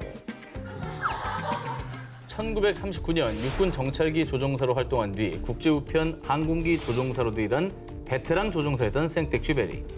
베테랑이었던 그가 아무런 무전도 없이 사라진 데다가 심지어 그 어디에서도 그의 시신이나 정찰기의 파편조차 발견되지 않자 그의 죽음에 대한 다양한 추측이 제기됐습니다.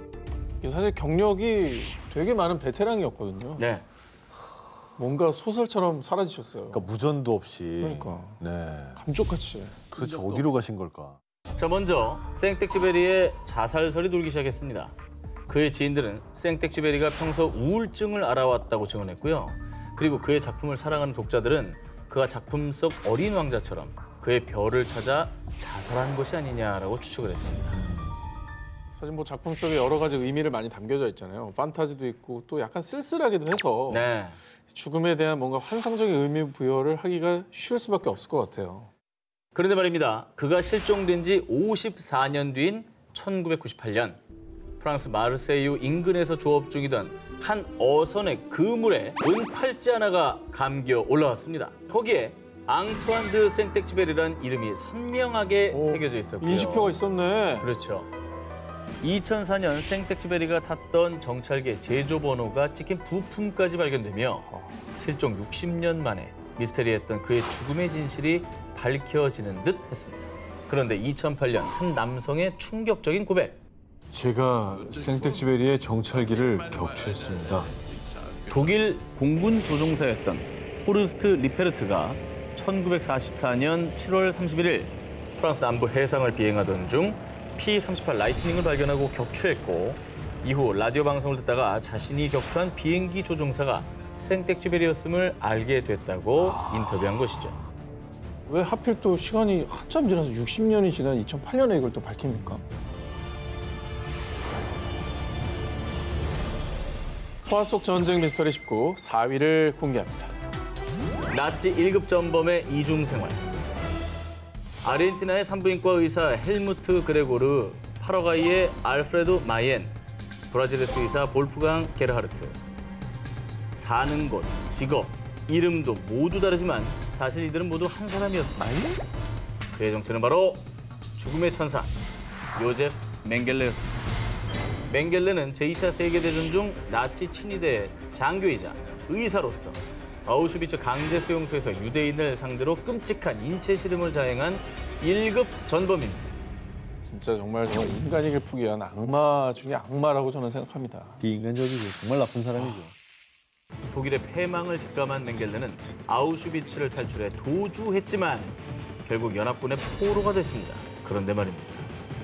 당시 맹겔레는 나치 친위대가 아닌 독일 국방군 복장을 하고 가짜 신분증을 제시, 감쪽같이 신분 세탁을 해 연합군을 속였습니다. 이후 그는 고향 바이에른에서 4년간 농부 행세를 했습니다. 잘도 도망치죠. 교활한 거죠. 근데 4년이나 고향에 있었는데 아무도 몰랐던 거예요? 점점 수사망이 좁혀오자 위기를 느낀 맹겔레는 1949년 아르헨티나로 도주. 이번에도 역시 헬무트 그레고르라는 가명으로 여권을 발급해 유능한 산부인과 의사 행세를 했습니다. 대단하다. 교활. 와, 아니 사람을 그렇게 비인간적으로 죽여놓고 저기서 10년 동안 행복하게 살았어요. 근데 어떻게 체포가 안 됐어요? 자, 1960년 이번에는 알프레도 마옌이라는 이름으로 파라과이로 도주. 그 다음엔 우루과이로 도주하며 신출귀몰한 도주 행각을 벌였습니다. 아니 근데 어떻게 그런 정보는 또 알고 미리 도망을 친 거지? 사격의 인맥이 뭐 엄청났겠죠. 아 진짜 좀 악마 같은. 근데 아주 남미에서 그냥 이 나라 저 나라로 아주 잘도 도망 다녔네요. 짜증난다. 1959년 맹겔레가 마지막으로 선택한 도피처는 브라질의 한 마을이었습니다. 그는 볼프강 게르하르트라는 친구의 이름으로 이 마을에 정착했던 것이었습니다. 무려 30여 년간 도피하며 나름 행복한 인생을 산 맹겔레. 그러나 그를 찾아냈을 때 맹겔레는 이미 이 세상 사람이 아니었습니다. 6년 전인 1979년 68세 나이에 수영을 즐기다가 심장마비로 익사한 맹겔레. 너무 편안하게 가신 거 아니에요? 저 사람의 악행을 생각했을 때. 벌을 받았어야 되는데. 에이. 근데 이것도 뭐 조작됐다라는 사람들도 있잖아요. 저것도 그러게. 사실이 아니다. 네. 그러니까 일단 죽은 척하면서 딴 데로 또 도피했거나 그럴 가능성도 있잖아요. 저 사람의 있죠, 생각을 있죠. 보면. 있죠. CIA도 같은 생각이었던 것 같습니다. 하지만 무덤 속 유골을 꺼내 DNA 조사를 한 결과 그의 정체는 죽음의 천사 요제프 맹겔레가 맞았습니다. 그러니까 정말 A급 전범이 천수를 누리다가 집에서 편하게 놀다 죽은 게 너무 짜증나요. 와, 근데 어떻게 도망 다녔냐. 정말 기가 막혀. 그러니까 냉전 시대를 통틀어서 가장 위험했던 순간, 그러니까 즉 미국과 소련이 13일간 그 핵전쟁 일복 직전까지 대치했던 사건이 일어납니다. 왜 이유가 뭐예요? 좀 설명을 드리자면 이 짜르본바가 성공한 뒤에 그 소련의 그 군사적 위협이 너무 커져서 미국이 쉽게 무시할 수 없는 수준이 됐죠. 그래서 미국과 소련의 군사적 격차가 점점 이제 줄어드는 상황에서 제3차 세계대전의 공포로 전 세계를 몰아넣는 엄청난 사건이 일어나게 되는데 이 사건의 중심에는 역시 인물이 있습니다. 중요한 인물 두 사람이 존재하는데 사진을 한 장 보겠습니다. 우리가 너무너무 잘 알고 있는 존 F 케네디와 이제 소련의 권력자였던 니키타 크루셰프인데요. 근데 실제로 일리아 씨 그 크루셰프 씨가 불금국 그 성님 느낌답게 진짜 과격한 분이셨다고 들었어요. 진짜 과격하고 진짜 성격이 너무 다혈적이어서 이제 그 모스크바를 방문하는 미국의 대표단이 있었어요. 그래서 그 대표단에 한 국회의원이 미국 국회의원이 있었는데 막 이렇게 크루셰프랑 얘기를 주고받는 이제 과정에 크루셰프 마음에 진짜 들었어요. 그 국회의원이. 그래서 크루셰프가 그 국회의원에게 질문을 하죠. 너 어디서 왔냐고. 그래서 자기가 미니아폴리스라는 도시에서 왔다고 얘기를 하자 크루셰프가 이렇게 그 자리에서 일어서서 뒤에 있는 세계 지도에 가서 미니아폴리스 막 그렇게 빨간색으로 동그라미 하나 지어요. 그래서 그 국회의원이 왜 그러냐고 이렇게 묻자 크루셰프가 나중에 미사일을 쏠 때 여기만 빼고 쏠 거라고.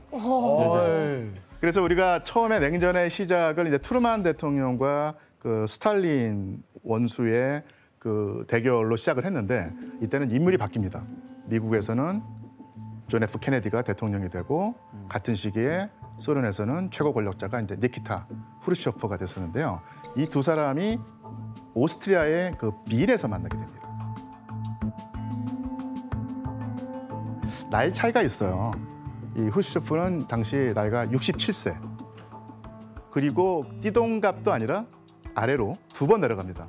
23살 어린 사람이 바로 케네디예요. 최연소의 대통령 역대. 그래서 이제 나이가 훨씬 많은 그러니까 후르쇼프가 케네디를 보면서 약간 얕잡아 보듯이 자본주의가 봉건제에 도전해서 승리했듯이 공산주의가 자본주의에 도전해서 승리하는 것은 역사 발전의 합법칙이다. 이런 식의 여기에 이제 질세라 케네디도 맞받아치죠. 그러니까 모든 사람은 선택의 자유를 누려야 하는데 정치적 자유를 지지하는 것이 바로 미국의 입장이다. 이렇게 하면서 서로 대립을 했던 것인데요. 어쨌든 간에 이 회담은 실패한 회담의 교과서라고 할 수 있을 만큼 아주 그 싸늘한 분위기에서 끝나버립니다. 그래서 나중에 그 케네디가 이렇게 말했다고 그래요. 그러니까 이런 사람은 처음이다. 내 인생에 이렇게 힘겨웠던 순간은 달리 없었다. 이런 식의 말을 했다고 합니다. 진짜?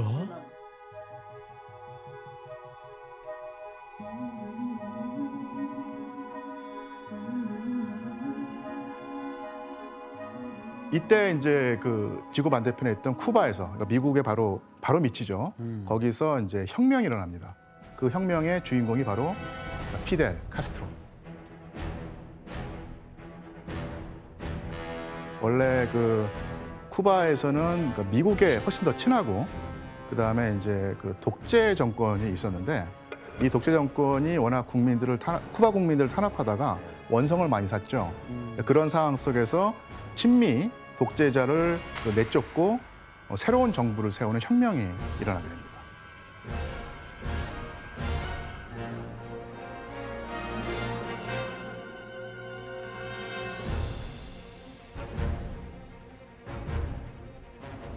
소련과 밀착이 되는 상황이니까 더더군다나 그 미국의 바로 코앞에 있는 쿠바에서 미국의 말을 잘 듣지 않는 그 정부가 세워지니까 미국으로서는 정말 그 성가시고 신경이 쓰였던 거예요. 당시 그 미국의 정보기관이었던 CIA는 카스트로를 죽이기 위해서 암살단을 만듭니다. 1960년에 CIA는 쿠바 망명자들을 모집해서 부대를 창설합니다. 케네디는 쿠바 망명자들에게 카스트로를 공격할 것을 지시했습니다. 쿠바 망명자들은 피그스만 해안에 상륙해서 기습작전을 준비했지만 정보가 유출되면서 발각되고 말았습니다. 결국 이 피그만 침공 계획은 4일 만에 실패하고 말았습니다. 그러니까 거의 그 50년 가까운 기간 동안에 CIA가 계속 그 카스트로의 목숨을 노리는데 최근에 이제 공개된 그 기밀 문서를 살펴보니까 638번이에요.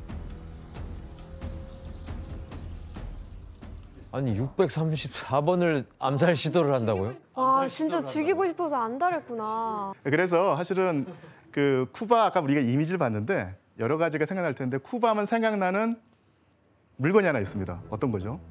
시가죠. 네. 시가 안에다가 소형 폭탄을 넣어서 죽이려고 하는 그런 계획도 있었다고 그래요. 그러니까 이런 식으로 카스트로가 미국의 압박을 받으니까 생존을 하기 위해서는 자기를 도와줄 또 다른 국가가 필요하다 생각을 해서 이제 소련으로 찾아가죠.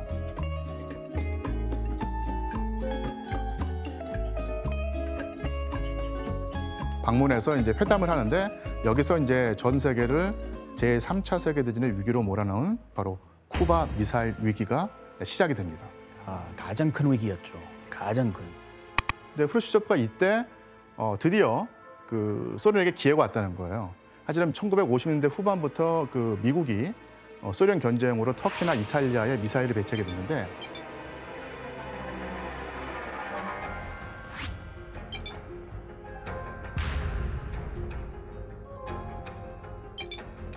후르시초프도 똑같이 대응하고 싶었던 거예요. 그래서 미사일을 쿠바에 배치하기 시작합니다.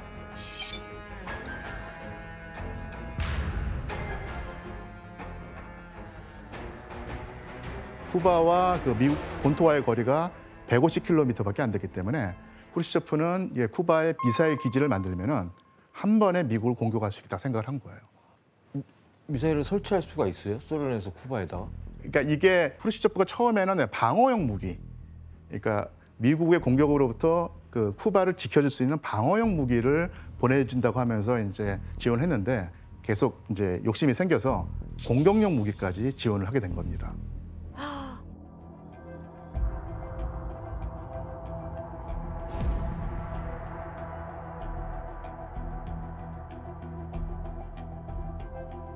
그런데 이런 그 계획이 어긋나기 시작을 하는데 바로 이제 공산주의 체제의 어떤 환멸을 느꼈던 소련 군사정보국 소속의 대령이 있는데요.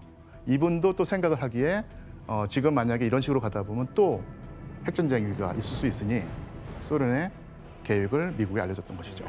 그래서 그 소련의 그 탄도미사일 설계도와 미사일 포대, 그다음에 배치 상황 이런 어떤 핵심 정보가 담긴 그 정보를 직접 건네지지 못하니까 영국 사업가를 통해서 미국에게 전달하기 시작을 해요. 미국은 이런 정보를 통해서 핵미사일 기지 설치에 관해서 알고는 있었는데 이제 문제는 뭐냐면 확증이겠죠. 확증이 있어야 되는데 전면적으로 나설 수는 없었습니다. 그래서 1962년 10월 14일에 쿠바의 하늘을 정찰하던 정찰기에서 뭔가가 포착이 됩니다.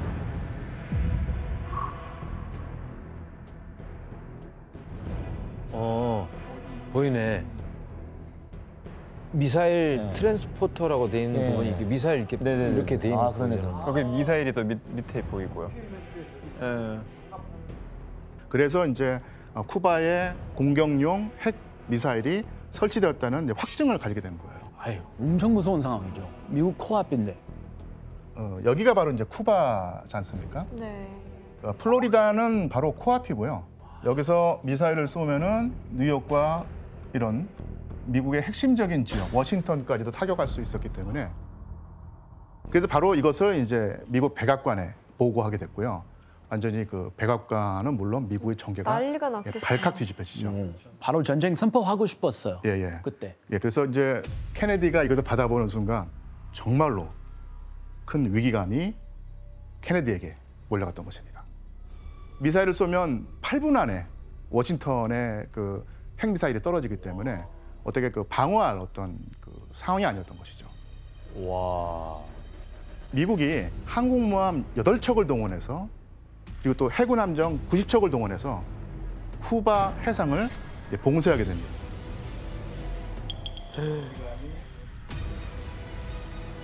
이게 국제법으로 금지되는 상황인데 전쟁을 불사하겠다는 얘기죠. 그래서 소련이 추가로 미사일을 운영할 수 있는 어떤 부품이라든지 시설이라든지 핵탄두가 들어가지 못하게 반임을 막은 것입니다. 1962년 10월 22일에 케네디가 드디어 이제 방송을 하게 됐죠. 소련에게 최후 총톱을 보냅니다.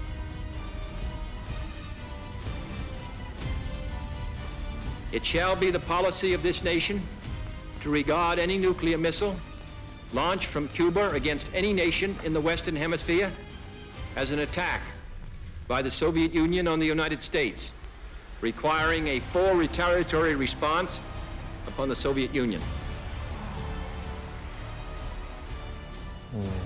세게 나가네. 만약에 소련이 받아들이지 않으면은 드디어 두 나라가 핵무기를 가지고 서로 죽고 죽이는 세계대전을 벌일 수 있는 상황이 된 것이죠.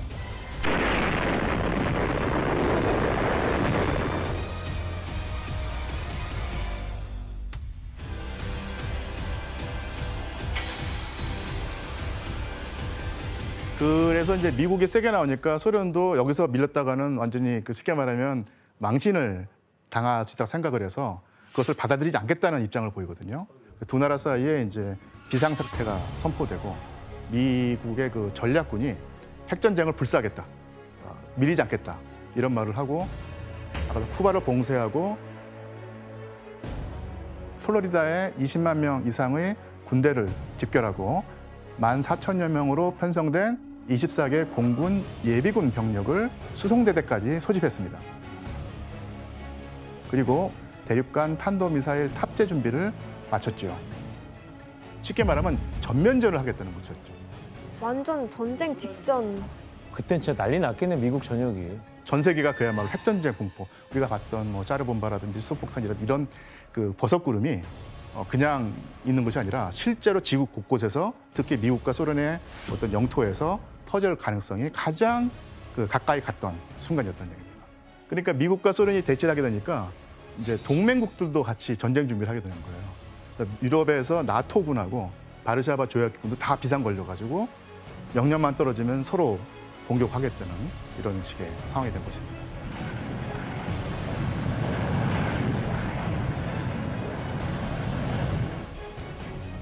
그야말로 인류가 핵전쟁으로 인한 멸망의 문턱까지 갔던 것이죠. 10월 26일에 TV 뉴스를 통해서 소련 정부가 미국이 쿠바를 침공하지 않겠다는 약속을 하면 소련도 쿠바 내 기지 건설을 포기하겠다. 이런 식의 비공식 발표를 하게 됩니다.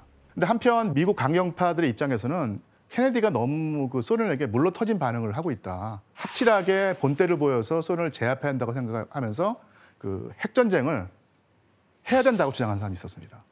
그래서 이런 식의 강경파들이 아주 케네디를 공격하는 상황이었고, 만약에 케네디가 이때 밀렸으면 정말 전쟁이 일어날 수 있었을 것이죠. 예. 1962년 10월 27일 미소 간의 긴장감이 고조되는 사건들이 연달아 발생하는데요. 미국의 정찰기 U-2기가 소련에 의해서 격추되고 미군 조종사가 사망하는 사건이 일어나게 됩니다. 같은 날 해상에서는 미군의 사격으로 소련의 핵잠수함에 홍례가 발사되는 사건이 일어나게 됩니다. 소련 본국과 교신이 끊겼던 잠수함 승조원들은 이를 핵전쟁의 시작으로 받아들이고 자체적으로 핵월해 발사를 논의했지만 무산되었죠. 그 핵무기를 이제 발사하는 과정이 한 사람이 이제 버튼을 눌러서 갑자기 핵무기로 날아가는 게 아니라 그러니까 순서가 있어요. 그러니까 밑에서 사람들이 막 이렇게 뭐 누르고 위까지는 이제 최종 결정자까지는 올라가는데 아닌 것 같다는 느낌이 들어서 중단시켜버린 거예요. 점점 이제 위기 상황이 이제 상승하면서 정말로 인류가 멸망할 위기에 처했었는데 이때가 바로 이제 10월 28일입니다. 여기서 이제 문제를 낼 텐데요. 퀴즈요? 예, 퀴즈를 내겠습니다. 제3차 세계대전의 위기를 앞둔 긴박한 상황에서 후르시초프가 드디어 이제 쿠바 미사일 기지 철수하겠다는 의사를 빠르게 밝히는데요. 어떤 방법을 선택했을까? 이것이 바로 문제입니다. 아, 정답. 예, 기현 씨. 굉장히 친밀한 모습을 보이기 위해서 라디오로. 라디오요? 자신할 수 있습니까, 기현 씨? 아니요.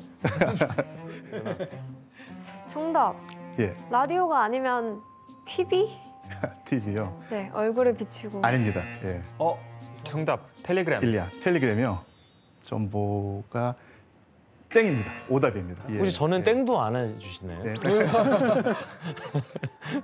땡! 아, 땡이구나. 그런데 사실은 제가 규현 씨한테 땡을 못한 이유가 정답을 말했기 때문입니다. 라디오가 맞습니다. 예. 라디오예요? 네. 너무 정답이 빨리 나와서 제가 한번 입장을 바꾸려고 했는데 그때 너무 뒤에서 했는데요. 라디오가 맞아요? 예, 라디오를 통해서 합니다. 지금 말한 것처럼 우리 생각할 때는 전화로 통신을 하면 가장 빠르지 않겠나 생각하는데 이때는 워낙 긴장 관계가 높았기 때문에 서로 전화로 연결이 되지 않는 상태였던 거예요. 이때 이제 외교 라인을 통해서 의사소통을 하려면 대사가 말을 전하고 절차를 밟을 때 6시간, 7시간이 걸리는 거예요.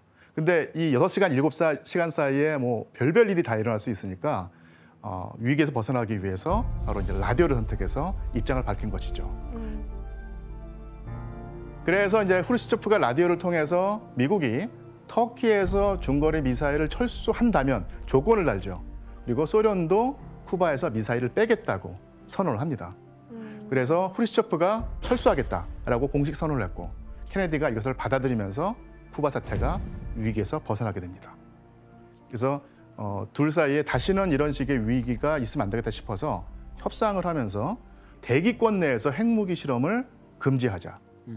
부분적으로 줄이자라고 하면서 부분적 핵실험 금지적을 냈습니다. 좀 진정하자. 예. Calm down.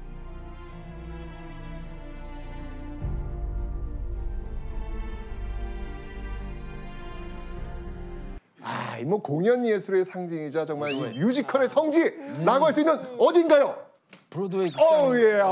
맞습니다. 브로드웨이 42분간. 자, 그런데 이렇게 화려하고 번쩍이는 맨하튼 브로드웨이가에서 아무도 모르는 사이에 이 지구 종말의 프로젝트가 시작되었다면 믿으시겠습니까? 정말이요?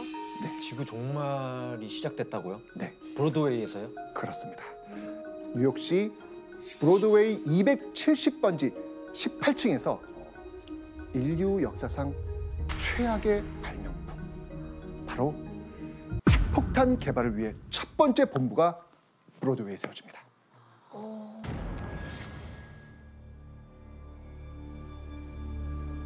제2차 세계대전의 이 발발과 함께요, 독일 나치즘이 극에 달할 무렵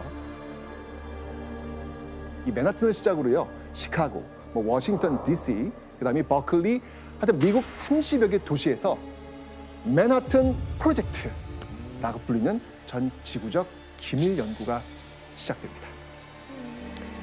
이 극비로 개발된 핵폭탄은요, 인류 역사 최초로 일본 열도에 투하됩니다.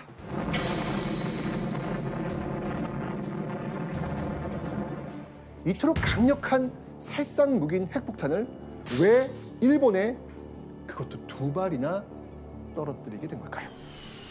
네, 여기 지금 일본이 지금 출격을 하고 있는 중이에요. 지금. 정말 이렇게 새까맣게 정말 때로 지금 몰려오는 겁니다. 지금. 날파리 들어가네. 폭격이네. 폭격했네. 갑자기.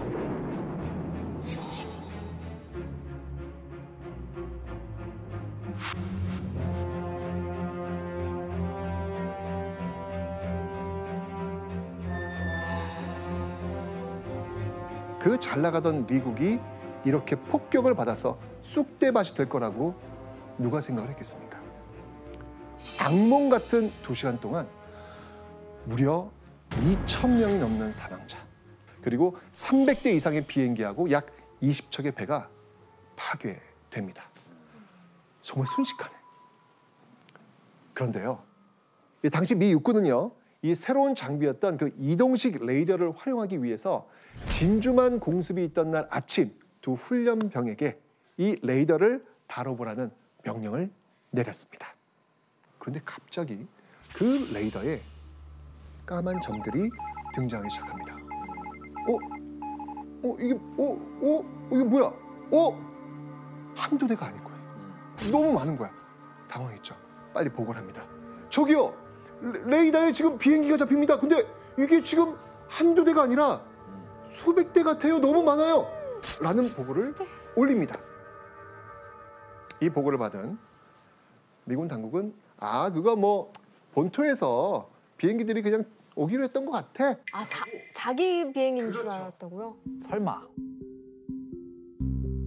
그러니까 이제 이유가 있어요. 왜냐면 하와이는요, 이 태평양 한가운데 있기 때문에 어디서 출발하더라도 하와이가 너무 멀어요. 너무 멀다는 얘기는 뭐냐면 도중에 발각될 수 있다는 이야기예요. 너무 머니까. 게다가 바다에서 물자를 보급받는 것도 너무 어렵습니다. 그러면 그게 일본 입장에서도 하와이로 가면 실패할 가능성이 큰 거 아니에요? 당연하죠. 이건 말이 안. 일본도 이게 성공할 거라고 믿질 않아. 진짜 성공하면 확률 50%, 50%.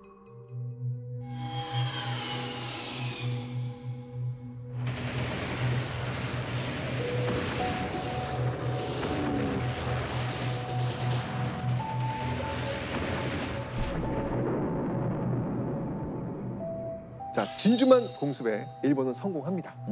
자, 이제 그 다음 목표는 뭘까요? 동남아로 가야죠. 그렇죠. 네, 아시아 태평양 지역으로 쭉 내려가는 겁니다. 이후 말레이시아, 싱가포르, 인도네시아, 필리핀, 미얀마를 침공하기 시작했고 이전까지 성공적으로 확보합니다. 아 잠깐만요. 하와이를 쳤잖아요. 네. 그리고 그 동남아 가서 그거 먹을 동안 미국 가만히 있었네요, 그러면?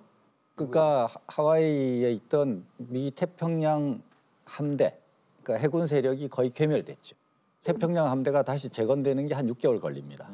그러니까 그 6개월 동안은 일본이 무주공산이었죠. 자기 마음대로 했죠. 이런 이제 일본의 콧대가 어떨 것 같아요? 기세등등하죠. 자, 이렇다면 한번 우리 미국 한 번 더, 한 방을 더 매겨볼까? 라는 생각을 하는 거예요. 그래서 다음 타겟을 정합니다. 아마 여러분들 들어보셨을 텐데 미드웨이 해전. 미드웨이 해전. 미드웨이. 아, 미드웨이도 미국이에요? 미국령이었습니다, 당시. 예, 산호초 섬이에요. 예, 산호초 섬인데 여기에 이제 이 미국 배들이 들어와 있었거든요. 바로 이 미드웨이를 칩니다.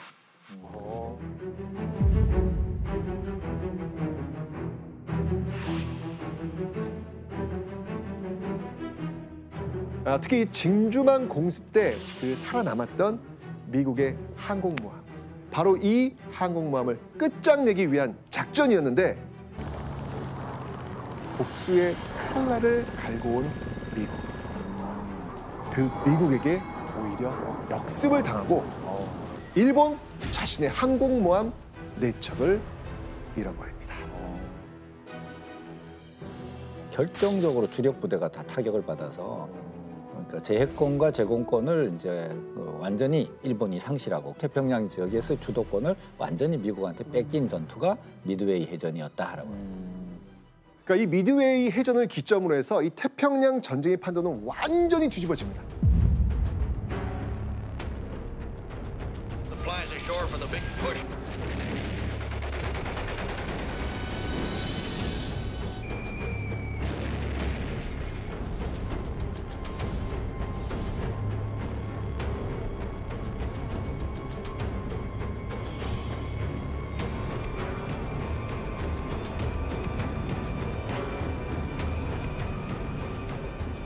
미국의 트루먼 대통령은 결심을 합니다.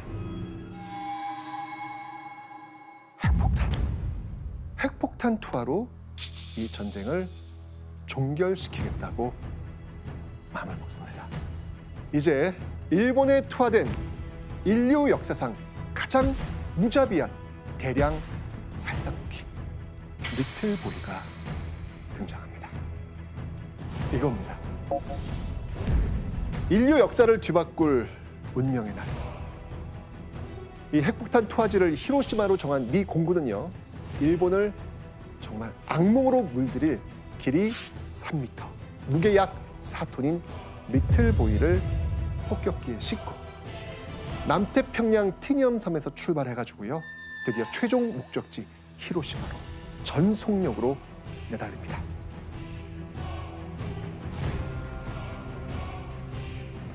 왜 하필 히로시마가 선택되었을까?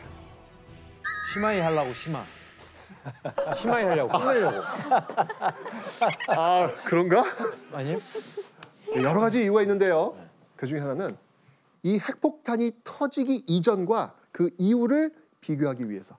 제가 아까 말씀드렸지만 도쿄 공습 이외에 여러 도시들이 지금 폭격을 맞았다 그랬잖아요.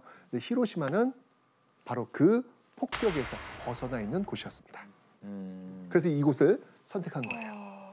특히 이 히로시마 주변에는요, 조선소와 비행장, 그 항공기 부품 공장 같은 이 군사적 목표물들이 있었고요. 그 전쟁의 중요한 거점이었기 때문에 바로 이 핵폭탄 투하 후보지에 올랐던 거죠. 야, 위력 보려고 깨끗한 데 선택한 거라고요?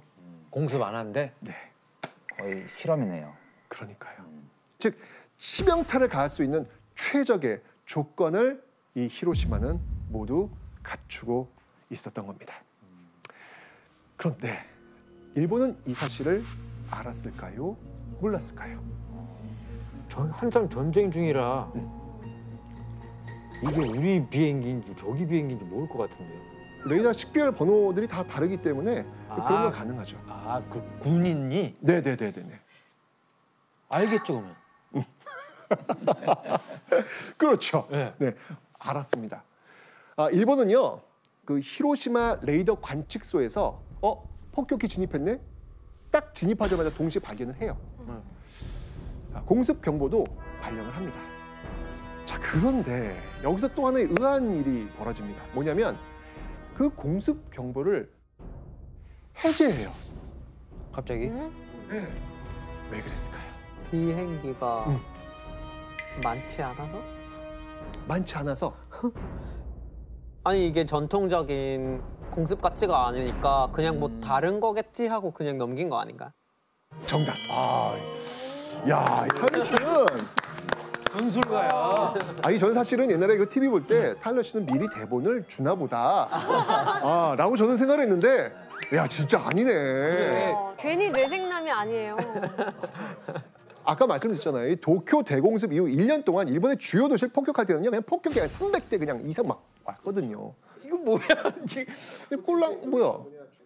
뭐? 정찰기인가? 이거는 폭격이 아닌가 보다 생각해요. 그렇죠. 그래서 이 공습 경보를 해제했던 겁니다.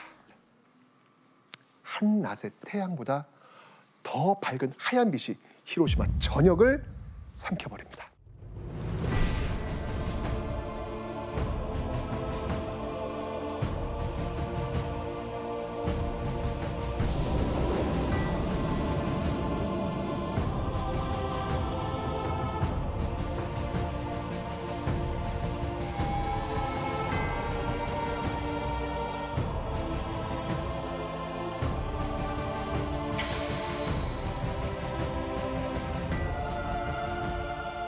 핵폭탄이 터지면 어떤 과정을 거치냐면 일단 번쩍합니다.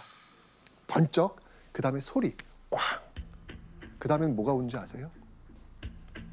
열. 그 뜨거운 열이 몰려옵니다. 이 폭발 직후 이 태양의 흑점 온도와 비슷한 약 4,000도의 열 폭풍이 밀려옵니다.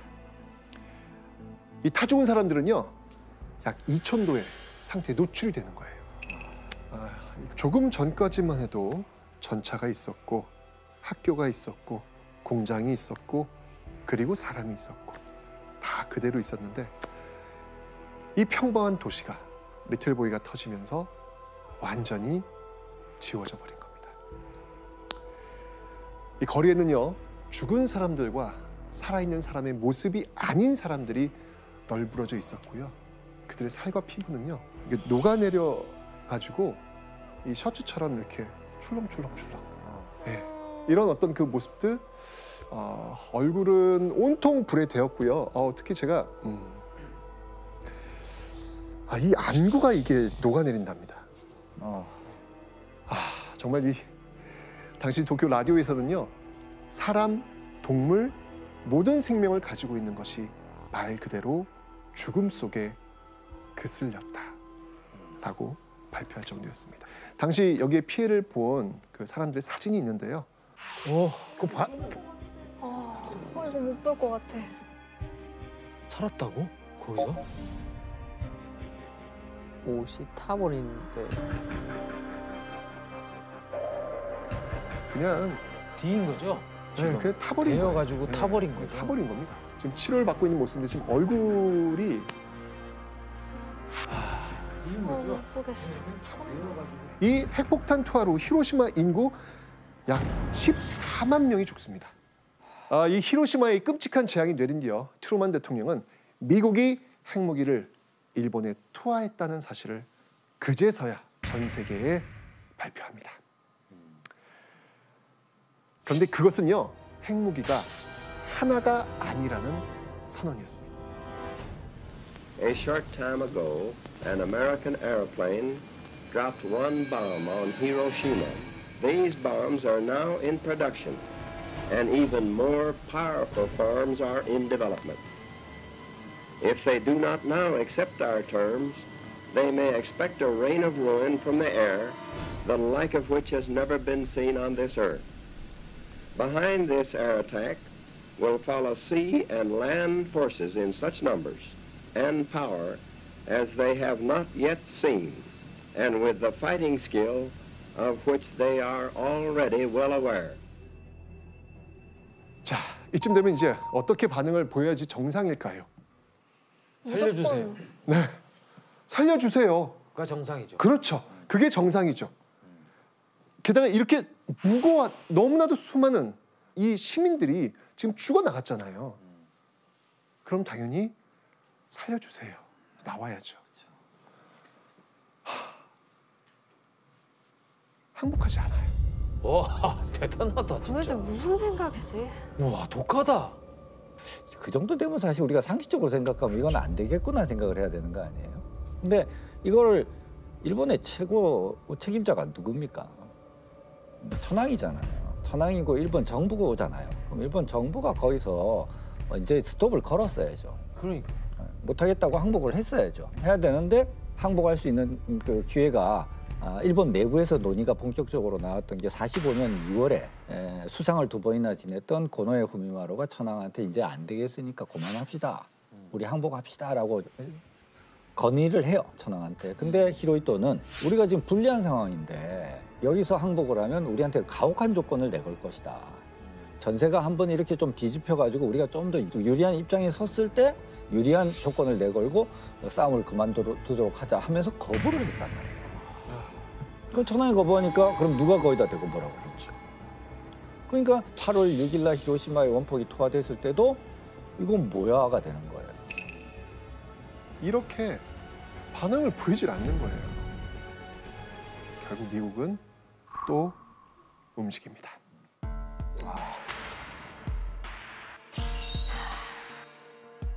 미국이 히로시마 핵폭탄 투하 3일 만에 인류 전쟁사에서 그 유래를 찾기 힘들 정도의 어마어마한 파괴력을 보인 핵폭탄 펜맨.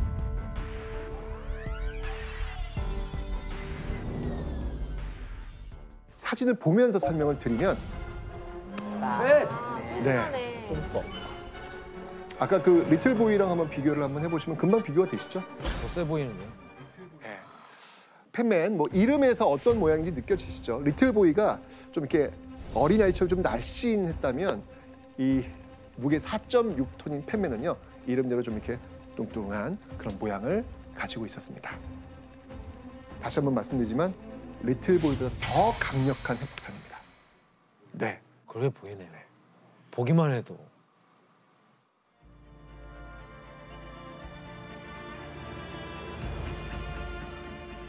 이 펜맨은요 나가사키 상공 약 600m에서 폭발했고요. 조준점에서 약 3km 벗어나가지고 4만 명 정도가 직사합니다. 그리고 이후에 그 부상과 질병으로 또 7만 명이 사망합니다.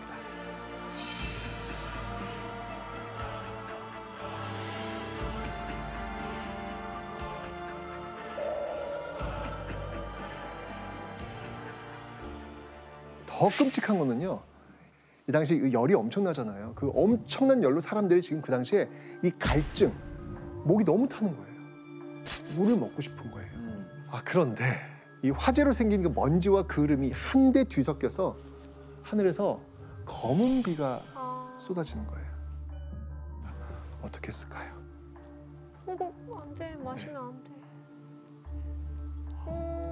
입을 벌리고 그 검은 비를 마십니다.